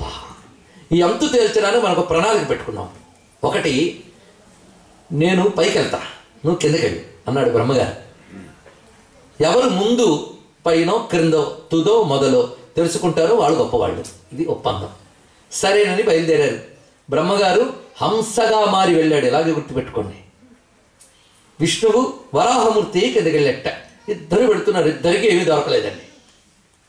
ఆ వెళుతూ ఉంటే బ్రహ్మగారికి మాత్రం ఆ వెళుతూ ఉండగా ఎప్పటికీ అంత తెలియలేదు. ఎప్పుడో ఆలోచించాడు, ఏమిటిది ఎప్పటికీ తెలియట్లేదు, నేను చూశానని చెప్పేస్తే ఏమైంది అన్నాడు. కొందరు ఉంటూ ఉంటారు, ఆకాశంలో 9,999,9,99,99,000 నక్షత్రాలు ఉన్నాయి అన్నట్ట. నేను నమ్మనన్నాడు, ఏదో లెక్క పెట్టుకున్నాడు. అలా ఉంటుంది పరిస్థితి. అలా తాను దబాయించేద్దాం అనుకున్నాడు. దబాయింపు సెక్షన్ కాదు కొందరు ఉంటారండి. చూస్తున్నాడు, ఎక్కడ అంత తెలియట్లేదు, పోనీ ఏదో సాక్ష్యం ఒకటి దొరకాలట. అది ఎక్కడి నుంచో ఒక మొగలు పువ్వు పడుతుంది పైనుంచి. ఇప్పుడు ఈ కథ వింటున్నాడు బాగా తెలిసినట్టు అనిపిస్తుంది కదా, అది ఇంతకు ముందు చెప్పిన తత్వము. అందుకే కథే తెలుస్తుంది కనుక కథల్లో ఋషులు ఇచ్చారు. ఎందుకో తెలుసుకోండి, ఇక్కడ అది రహస్యం, అది మిగిలిపోతుంది. అప్పుడు ఆలోచించడం మొదలెడితే చాలా తెలుస్తుంది ఇక్కడ తెలుసుకోవాల్సినది. అందుకే కథ ఒక పండు లాంటిది, తత్వం దానిలో రసం లాంటిది. రసం లేకపోతే పండు అక్కర్లేదు, తత్వం లేకపోతే కథ అక్కర్లేదు. తెలుసుకోండి, పండు ద్వారా రసం కావాలి, కథ ద్వారా తత్వం కావాలి. అయితే కేవలం జ్యూస్ తీసుకు తాగిస్తే ఫైబర్ ఉండాలి, ఈ మధ్య చెప్తున్నారు చాలా. కథ కూడా ఉండాలండి, చాలా విశేషం, చాలా అద్భుతమైన అంశం. కథ ఉండాలి, తత్వం ఉండాలి, కలిపి తీసుకుందాం. కానీ ఈ కథాఫలంలో తత్వరసాస్వాదన చేద్దాం. ఇక్కడ మన సందేహాలు తెచ్చడానికి కథ పెడతాడు, కథ వల్ల బోర్డు సందేహాలు వస్తాయి, ఉచిత బాధ. సరే, మొత్తానికి ఇప్పుడు ఏం జరిగింది, సాక్ష్యం చూస్తుంటే ఒక మొగలి పువ్వు పడుతుంది పైనుంచి. మొగలి పువ్వు పడుతుందంటే తప్పకుండా శిరస్సు నుంచే పడాలి. కాబట్టి ఏంటి, శివుడు శిరస్సు నుంచి పడుతున్నావా? శివుడు అంటే ఈ అగ్నిలింగం, ఇంకా శివుడు అని తెలియలేదు వాళ్ళకి. దీని శిరస్సు నుంచి పడుతున్నావా? అయితే నువ్వు ఎక్కడి నుంచి వచ్చావు చెప్పంటే, ఎప్పుడో ఏ కాలంలోడో ఎవడో నన్ను ఈయన మీద వేశాడు, నేను పడుతున్నాను అంతే తప్ప నాకు ఆయన శిరస్సు తెలియదు. ఇప్పుడు మీరు దీని గురించి మాట్లాడితే నక్షత్రము కాంతి గురించి సిద్ధాంతం పురాణంలో ఎలా కనబడుతుందో చూడండి. అంటే ఏ కాలంలోనూ జరిగిపోయినది వెనక్కి వెళుతూ ఉంటే గోచరించవచ్చు. ఇప్పుడు టైం మిషన్ కూడా ఏమో చెప్తున్నాం మనం. అంతేకాదు, ఒక నక్షత్రం డెడ్ స్టార్ అయిపోవచ్చు, కానీ దాని వెలుగు ఇప్పటికీ కనబడుతుంది. అది ఎప్పుడో వెలుగు ప్రయాణం ప్రారంభించింది, ఈ లోపల నక్షత్రం అయిపోయింది. నాకంటే సైన్స్ తెలిసిన మీకు ఇంకా తెలుస్తాయి ఈ విషయం. ఆ కాన్సెప్ట్లు ఎలా చెప్తున్నాడు చూడండి పురాణవేత్త. అందుకు నేను ఎప్పుడు పడ్డానో నాకు తెలియదు, కానీ ఆయన అంతు నాకు తెలియదు. ఆయనకు ఇవ్వబడ్డానని మాత్రం నాకు తెలుసు. అంటే ఒక పని చేయి, నేను నిన్ను సాక్ష్యం చెప్తా, పైకి వెళ్ళి నిన్ను పట్టుకొచ్చానని చెప్తాను. అవునవును, నువ్వు తలవు పన్నది. ఏమో 4 తలకాయలు వాడు, అప్పటికి 5 తలకాయలు ఇట్టండి బ్రహ్మగారికి, 4 పైన 1, 5 తలకాయలు వాడు చెప్తున్నాడు. సృష్టికర్తట పోనీ కానీ ఇలా చెప్పేస్తానని తలవు పొందిట. సరే, విష్ణువు దగ్గరికి వెళ్ళాడు బ్రహ్మగారు. ఇదిగో చూసారు పైన అంత అన్నాడు. నాకు ఇంకా మొదలు తెలియలేదు అన్నాడు. నేను తెలుసుకున్నానుగా, నేనే గొప్ప అన్నట్ట. వెంటనే విష్ణువు వచ్చి నమస్కారం చేస్తున్నట్ట. ఇక్కడ ఇంతసేపు బ్రహ్మగారు ఎక్కడ పొరపడ్డారంటే, ఇది కేవలం ఒక పిల్లరు, ఇది జడము, దీనికి ఏమీ తెలియదు అనుకున్నాడు. సాక్షికి మొగలను వెతికాడు కానీ ఆ జ్యోతిగా ఉన్న ఆయన తెలియదు సర్వం. చూడండి ఇక్కడ. అందుకే ఎప్పుడైతే స్తంభం అని అనుకుని జడమే కదా దానికి ఏం తెలియదు అనుకున్నాడు. మనం దీపాలు వెలిగించి అది మనం చూస్తుంది అనుకో అబద్ధాలు ఆడుతుంటాం. ఆయన అలా అనుకున్నాడు. వెంటనే అగ్ని స్తంభంలోంచి 5 ముఖాలతో 10 చేతులతో శాంతం పద్మాసనస్థం శశిధర ముకుటం పంచభక్త్రం త్రినేత్రం శూలం భద్రం చ ఖడ్గం పరశుమవైదం దక్షభాగే వహంతం నాగం ఘంటాంచ పాశం ప్రళయభుతవహం అని వర్ణిస్తారే. సంకుశం వామభాగే నానాలంకారదీప్తం స్ఫటికమణి నిభం పార్వతీశం నమామి. ఆ 5 ముఖాలతో 10 చేతులతో ఒక్క వచ్చేటండి పరమేశ్వరుడు నుంచి. వీళ్ళు ఆశ్చర్యపోయారు. ఆ స్తంభ రూపంలోని శివుడు గమనించట్లే. చూసారా ఎందుకు రూపం ధరించాల్సి వచ్చిందో? రూపం ఎందుకు ధరించాడు? ఒక కార్యం చేయడం కోసం రూపం లేని పరమాత్మ రూపం ధరించి వచ్చాడు కనుక లింగంలోంచి రూపం వచ్చింది. వస్తూ ఉంటేనే చూసి భయపడిపోతున్నట్టు బ్రహ్మగారు తిన్నగా కనుబొమ్మలు ముడివేసేటండి ఆయన. ఆ కనుబొమ్మల ముడిలోంచి ఒక మహాపురుషుడు ఉద్భవించాడు. ఆయనే కాలభైరవుడు. ఇది తెలుసుకోండి. భైరవ వాచింగ్, కాలభైరవ మనల్ని వాచ్ చేస్తోంది కాలం. ఇది మర్చిపోకండి. కానీ కాలభైరవుడు అంటే ఎలా ఉంటాడండి? ఆయన కాలమే భైరవుడు. ఈయన్ని మించిన వాచింగ్ పవర్ మరొకట్లేదు. ప్రతీది వాచ్ చేస్తూ ఉన్నది కాలం. ఇది గుర్తుపెట్టుకోండి. ఆ కాలం పరమేశ్వర శక్తి. అది ఆయన ఆజ్ఞ మీద నడుస్తుంది కాలం. కాలం ఆజ్ఞ మీద మనం నడుస్తాం. అదే కాలం ఆయన ఆజ్ఞాచక్రం నుంచి వచ్చింది. అదే కాలభైరవుడు. ఇది తెలుసుకోండి. తిన్నగా వచ్చేట వచ్చి కొందరు అంటూ ఉంటారు కళ్ళు నెత్తికెక్కేయా అని. బ్రహ్మగారికి డెఫినెట్ ఎక్కే. అందుకే పైన తలతో అబద్ధం ఆడేట, కింద 4 తలలు బాగానే ఉన్నాయి. అప్పుడు నీకు పై తలకే నేరకపోయి ఇచ్చానయ్యా, నీకు దానికి అర్హుడు కావని ఆ తలని గిల్లెట్టాడు ఆయన. మనం మొగ్గలు పువ్వులు గిల్లినట్టు వెంటనే భైరవుడి చేతికి అది వచ్చింది బ్రహ్మకపాలం. ఈ విధంగా వెంటనే పై తలకాయ ఎప్పుడు పోయిందో పగులుకుపోయింది. పరమేశ్వర క్షమించని పాదాల మీద పడ్డట్ట బ్రహ్మగారు. అప్పుడు అన్నాడు, సృష్టికర్తగా జాగ్రత్తగా ఉండరా అని చెప్తే పూజ్యతను కోల్పోయేవయ్యా నువ్వు, అబద్ధమాడు. అసత్యం ఉన్నవాడు ఆరాధనకు అర్హుడు కాడు. ఒకటి మాట చెప్పండి. అంతేకాదు ఈ మొగలు పువ్వు ఇకపై నా పూజకు పనికిరాదు. అది తెలుసుకోండి అన్నాడు. ఏ పువ్వు పెట్టకుండా మొగలు పువ్వు ఎందుకు పెట్టారంటే మొగలు పువ్వు అబద్ధానికి ప్రతీకట. ఎలాగో చూద్దాం. ఒక మొగలు పువ్వుని పైనుంచి వెయ్యండి, ఇలా ఇలా ఇలా పడుతుంది అంతే. ఒక రాయి వేస్తే దభీమని పడి ఊరుకుంటుంది. కానీ మొగలి మాత్రం రేఖ వేస్తే ఇలా ఊగుతూ పడుతుందిట. ఊగుతూ పడడం దేనికి సంకేతం అంటే అబద్ధానికి సంకేతం అంట. మన అబద్ధం ఆడుతూ ఉంటే బయటికి లోపల ఎవరెవరే అబద్ధం ఆడుతున్నారా అంటుంటుంది ఇది. కనుక లోపలికి బయటకు ఊగిస్తున్నాడేది అబద్ధం. కనుక అసత్యానికి ప్రతీక మొగలి. కనుక మొగలి పువ్వు శివుడికి పనికిరాదంటే అర్థం అసత్యం భగవదర్చనకి పనికిరాదు. అసత్యం ఉన్నవాడు అర్చనకి అర్హుడు కాడు, పూజకు అర్హుడు కాడు. అది దీని యొక్క రహస్యం.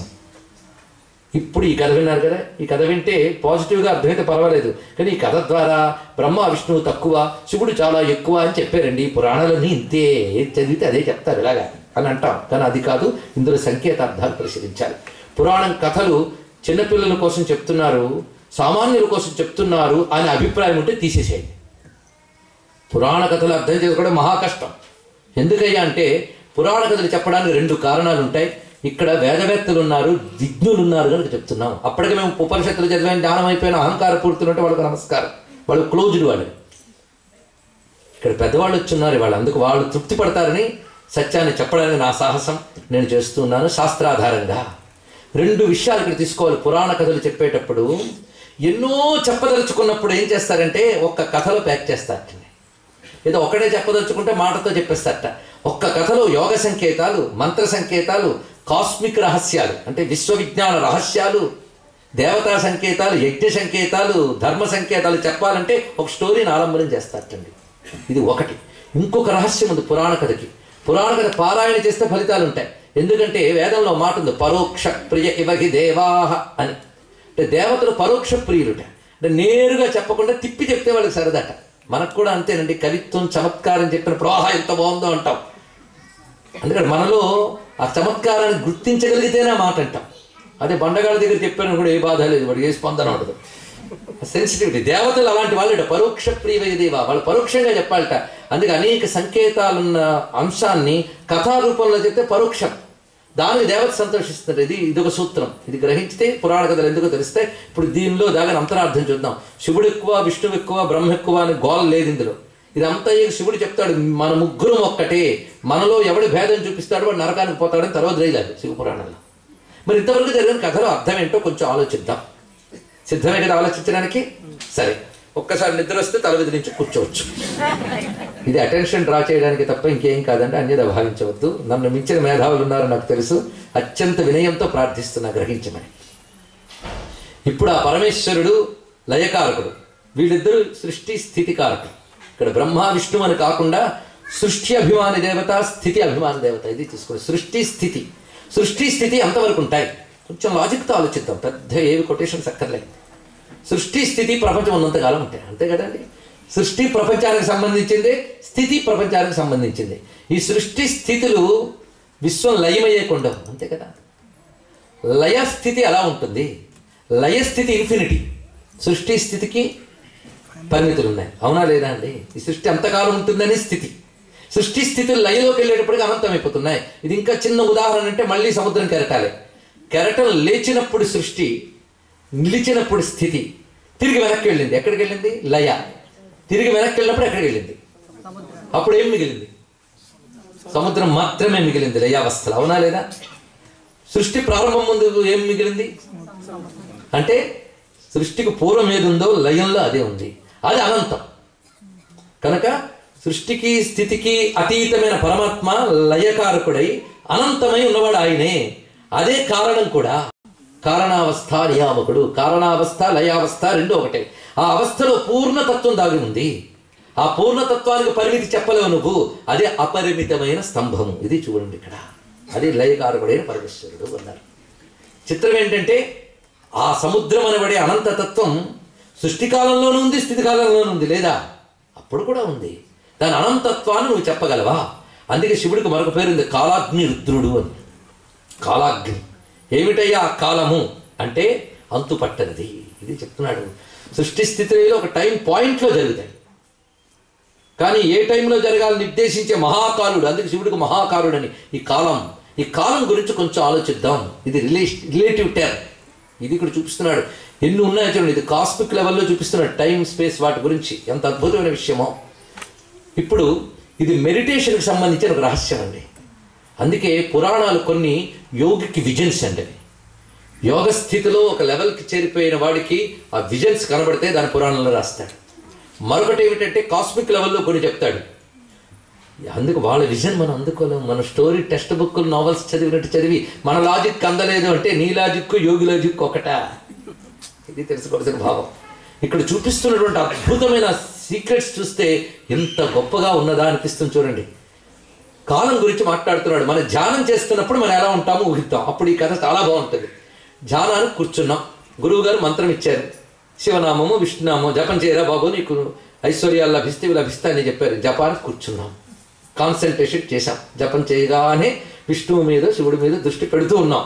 పెడుతూ ఉంటే వెంటనే అనిపిస్తుంది ఈ మంత్రం నా గురువుగారు ఇచ్చారు. ఎప్పుడు? మే 12వ తేదీ. అప్పుడు నేను గురువుగారి దగ్గరికి వెళ్ళినప్పుడు నాతో పాటు మరో ఇద్దరు వచ్చారు. ఆ ఇద్దరు ఉన్నారే పరమ దుర్మార్గులు. అదృష్టవశాత్తు వాళ్ళకి మంత్రం ఇవ్వలేదు, నాకు ఇచ్చేశారు. కానీ వాళ్ళిద్దరు ఎన్ని మోసాలు చేశారని వెళ్ళిపోతుందో లేదు. ఎక్కడికెక్కడికో మీరు ఆలోచించారు. ప్రతివాడి స్థితి సాధన దశలు ప్రారంభంలో ఏదో ఉంటుంది. గతం మేము వెళ్ళిపోయామా? ఇప్పుడు నువ్వు చేస్తున్న మంత్రం ఏంటి, దేవుడేంటి పక్కపోయి. ఇది ఒకటి. గతం వెళ్ళడం. ఇంకా భవిష్యత్తు అటువైపు పుట్టింది మరో మజ. ఇంకా మొదలు పెడుతూ జపం చేస్తూ ఉంటే బాగా కలిసి వస్తుంది చెప్పారు గురుగారు.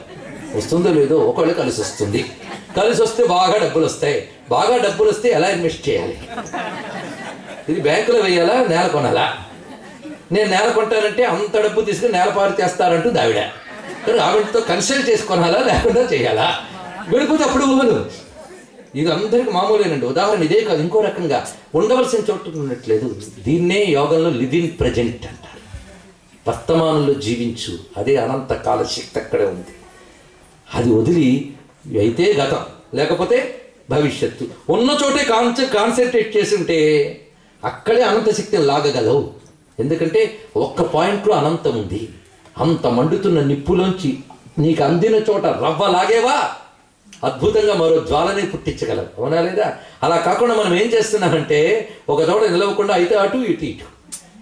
అందుకే గతాన్ని తవ్వుకుంటూ వెళతాం, భవిష్యత్తు వైపు ఎగురుకుంటూ వెళ్ళిపోతాం. అందుకే పైకి వెళ్ళిన బ్రహ్మదేవుడు హంసయ్య ఎగిరేడు, తవ్వుకుంటూ వరాహమే విష్ణువు వెళ్ళాడు. ఇది ఆలోచించాడు. అది తెలిస్తే అనంత కాల రూపముగా వ్యాపించిన ఈశ్వర చైతన్యం అబద్ధాలకు దొరకదు. అప్పుడు ఒకటే సరెండర్. అనంతత్వాన్ని శోధించదలుచుకోలేదు, దానికి శరణాగతున్నవుతున్నాను. ఉన్న చోటే ఏకాగ్రంగా పట్టుకుంటే అక్కడే అద్భుతాలు కనబడతాయి. ఇది తెలుసుకోవాలి. అటు ఇటు జారకు.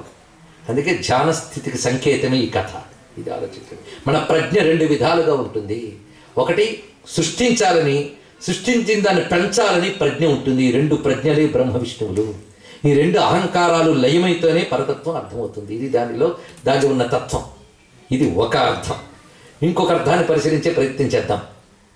ఇక్కడ మనలో సుషుమ్నా నాడు ఉంది యోగం వల్ల, తెలుసు కదా. ఇది యోగపరంగా మరొక భావన. ప్రధానంగా మనకు 72,000 నాళ్ళు ఉన్నాయి. అందులో ప్రధానం 101. 101లో ప్రధానం 3. ఇడ, పింగళ, సుషుమ్న. చూసారా? అన్ని తెలిసిన వాళ్ళు ఉన్నప్పుడు నాకు మరి కొంచెం సులభం. ఇందులో ఎడా పింగళ రెండు వైపులా ఉంటే సుషుమ్న మధ్యలో ఉంటుంది. సుషుమ్న గురించి అర్థం చేసుకోవడం మహా కష్టం అండి. ఇది ఎక్కడి నుంచి ఎక్కడి వరకు ఉంటుంది? మూలాధారం నుంచి సహస్రారం వరకు ఉన్నట్టు మనకు కనబడుతుంది. ఉంటుందని నేను వెళ్ళలే, ఉన్నట్టు అనిపిస్తుంది అన్నాను. ఎందుకంటే అది ఎలాగో తెలియదు, ఉందనుకుంటున్నాను కనుక. ఉంది లోపల. కానీ పరిశోధన చేస్తే ఏం తెలుస్తుందంటే ఆ సుషుమ్నా నాడిలోకి వెళ్ళిపోతే సుషుమ్నా నాడి అనంతం అండి. అది మన మూలాధారం నుంచి ఇక్కడ వరకే లేదు, దాని కనెక్టివిటీ అనంత బ్రహ్మాండం వైపు ఉంది కదా. దాని అదే ఆపాతాళ నభస్తం ఆ మూలాధారం మధ్యలో ఉన్నటువంటి మూలాధారం నుంచి సుషుమ్న సహస్రాల వరకు పాకుతోంది ఈ శరీరంలో. దీనికి శంకర భగవత్పాల్ వారు గొప్ప మాట చెప్పారండి. ఒక వెదురు బొంగులో ఆకాశం అన్నారు. ఒక వెదురు బొంగు, దానిలో ఆకాశం ఉందిట. వెదురు బొంగులో ఆకాశం ఎంత ఉంటుంది? వెదురు బొంగు ఎంత ఉంటుంది అంటుంది. అంతేనా ఆకాశం? ఇప్పుడు అర్థమైందా? అలాగే మన సుషుమ్న అనే వెదురు బొంగులో ఈశ్వర చైతన్యం ప్రవహిస్తుంది. అంత విశ్వంలో ఉంది, ఇక్కడ ఉంది. ఇది తెలుసుకోండి. ఇక్కడ అది ఈ సుషుమ్న ద్వారా సాధన చెయ్యగా చెయ్యగా చెయ్యగా సహస్రారానికి వెళితే అనంతమైన విశ్వ పరమేశ్వర చైతన్యంతో లీనమవుతాం. అక్కడికి వెళితే సహస్రారాంబుజాలు కూడా అక్కడికి వెళితే నీ శరీరాల్లో ప్రతి నాడీ మండలాన్ని తడుపుతున్నటువంటి అమృతధార తెలుస్తుంది. అమృతధార అంటే ప్రాణశక్తి. అదే చిదేకర స్వరూపిణి, అదే సహస్రారాంబుజారూఢ. మీరే చెప్పారు లేదా? సుధాసార అభివర్షిణి. ఇదే అస్తోక ఆప్లుతమేక మీష మనిషం. అదే విషయం మొత్తం కూడా అమృతధార. అదే అద్భుతమైన అనంతతత్వం. అది అనంతతత్వానికి మూలం సుషుమ్న ద్వారా నువ్వు వెళ్ళాలి. సుషుమ్న ద్వారానే ఆ రసం ప్రవహిస్తోందట. దానికి ఇటు అటు ఇడాపింగళ ఉన్నాయి. ఇడాపింగళ ఎంతవరకు ఉంటాయి తెలుసా? మూలాధారంతో స్టార్ట్ అవుతాయి, ఆజ్ఞాచక్ర స్థానం వరకే వాటి ట్రావెల్. ఉచ్ఛ్వాస నిశ్వాసాత్మకంగా వెళుతూ ఉంటాయి. ఈ రెండు ఉచ్ఛ్వాస నిశ్వాసాలు ఉన్నంతకాలమే జీవితం కదా. అవి వస్తేనే సృష్టి, అవి ఉన్నంతకాలం జీవితం, లేదా జీవితం ఉన్నంతకాలం ఉంటుంది. మీరు అలా చెప్పండి. కనుక ఎడా పింగళ సృష్టి స్థితికి ప్రధానం. సుషుమ్న అనంతతత్వం. ఆ సుషుమ్నయ్యే శివుడు, ఎడా పింగళ బ్రహ్మ విష్ణు. అందుకే మీరు ఎప్పుడైనా పరిశీలించండి, లింగోద్భవమూర్తి అని శివాలయాల్లో ఉంటుంది. ఇటు లింగం ఆకారం, ఇటు బ్రహ్మ విష్ణువులు దండం పెడుతూ ఉంటారు. ఎడా పింగళ నడుమ సుషుమ్నా నాడి. ఈ మూడు నాడులతో బ్రతుకు నడుస్తుంది, ఆ ముగ్గురితో ప్రపంచం నడుస్తుంది. ఆ సుషుమ్నయంలో ఉన్నటువంటి తత్వం ఏదుందో చిదేక రసరూపిణి. అది సత్ ఉంది గనక దాని శక్తి చిత్ చైతన్యం. కనుక సత్ శివుడు, చిత్ శక్తి, రెండు కలిపితే సచ్చిత్. ఇది తెలుసుకోవాల్సింది. ఇది శివశక్తులు అన్నాడు ఇక్కడ.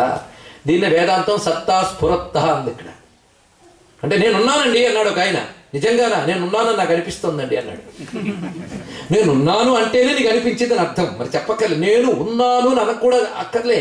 నేను అంటే ఉన్నాను అని అర్థంట. అలాగే సత్తు అంటేనే చిత్ అన్నాడు ఇక్కడ. చిత్తు లేకపోతే సత్తాల్లో నువ్వు. కనుక సత్తు చిత్తు విడదీయలో, శివశక్తులను విడదీయలో. ఇది తెలుసుకో. అది శివలింగం అంటే ఇంత విశేషం. అనంత బ్రహ్మాండం వ్యాపించింది అదే. మన శరీరం అంతా వ్యాపించింది అదే. గతంలో ఇక్కడ ప్రవచనం చెప్పారు, మాట చెప్పుకున్నాం, గుర్తుండుంటుంది. మళ్ళీ గుర్తు చేస్తే తప్పేమీ లేదు. గురువుగారు శిష్యుని అడిగేట, స్వామి ఎన్ని లోకాలు ఉన్నాయిరా అని. ఆయన ఎవడి లోకం వాడిదిరా. ఇది నిజంగా సత్యం అండి. ఎవడి లోకం వాడిదే. ఎన్ని చతుర్దశ భువనాలు చెప్పినా ముందు ఈ భువనం ఉంటేనే. కానీ ఎవడికి వాడే మహా చైతన్యం. అందుకే అనంత బ్రహ్మాండాలు ఏ మెటీరియల్తో తయారయ్యాయో నీలో అదే మెటీరియల్ ఉందయ్యా. అందుకే అహం బ్రహ్మాస్మి. నేను అనడానికి మూలమైన చైతన్యాన్ని తెలుసుకునే పద్ధతి ఇది శివలింగం. ఇంత అద్భుతంగా శివలింగ తత్వాన్ని ఈ కథ ద్వారా మనం తెలుసుకున్నాం. కనుక బ్రహ్మ విష్ణువులు అనేటువంటి దేవతాపరమైన అంశం కాదు, సృష్టిగతమైన స్థితిగతమైన అహంకారం అనంతమైన తత్వంలో లయం కావలసిందే. ఎప్పుడైతే ఈ విధంగా జరిగిందో వెంటనే బ్రహ్మ విష్ణువులు ఉభయులు కూడా శివతత్వానికి మోకరిల్లారు. అప్పుడు పరమేశ్వరుడు బ్రహ్మ విష్ణువులు ఇద్దరికీ ఉపదేశం చేసేటండి. ఎలా ఉపదేశం చేశాడంటే 5 ముఖాలతో ఉన్నాడుగా. 5 ముఖాలు 5 వైపులో ఉన్నాయి. 4 వైపులా 4 ముఖాలు, పైన ఒక ముఖం. సద్యోజాత, వామదేవ, అఘోర, తత్పురుష, ఈశాన 5 ముఖాలుట. ఈ 5 ముఖాలతో ఒక్కసారి బ్రహ్మ విష్ణువుల్ని చూసి ఒక్కొక్క ముఖం నుంచి ఒక్కొక్క అక్షరం తీసేటండి.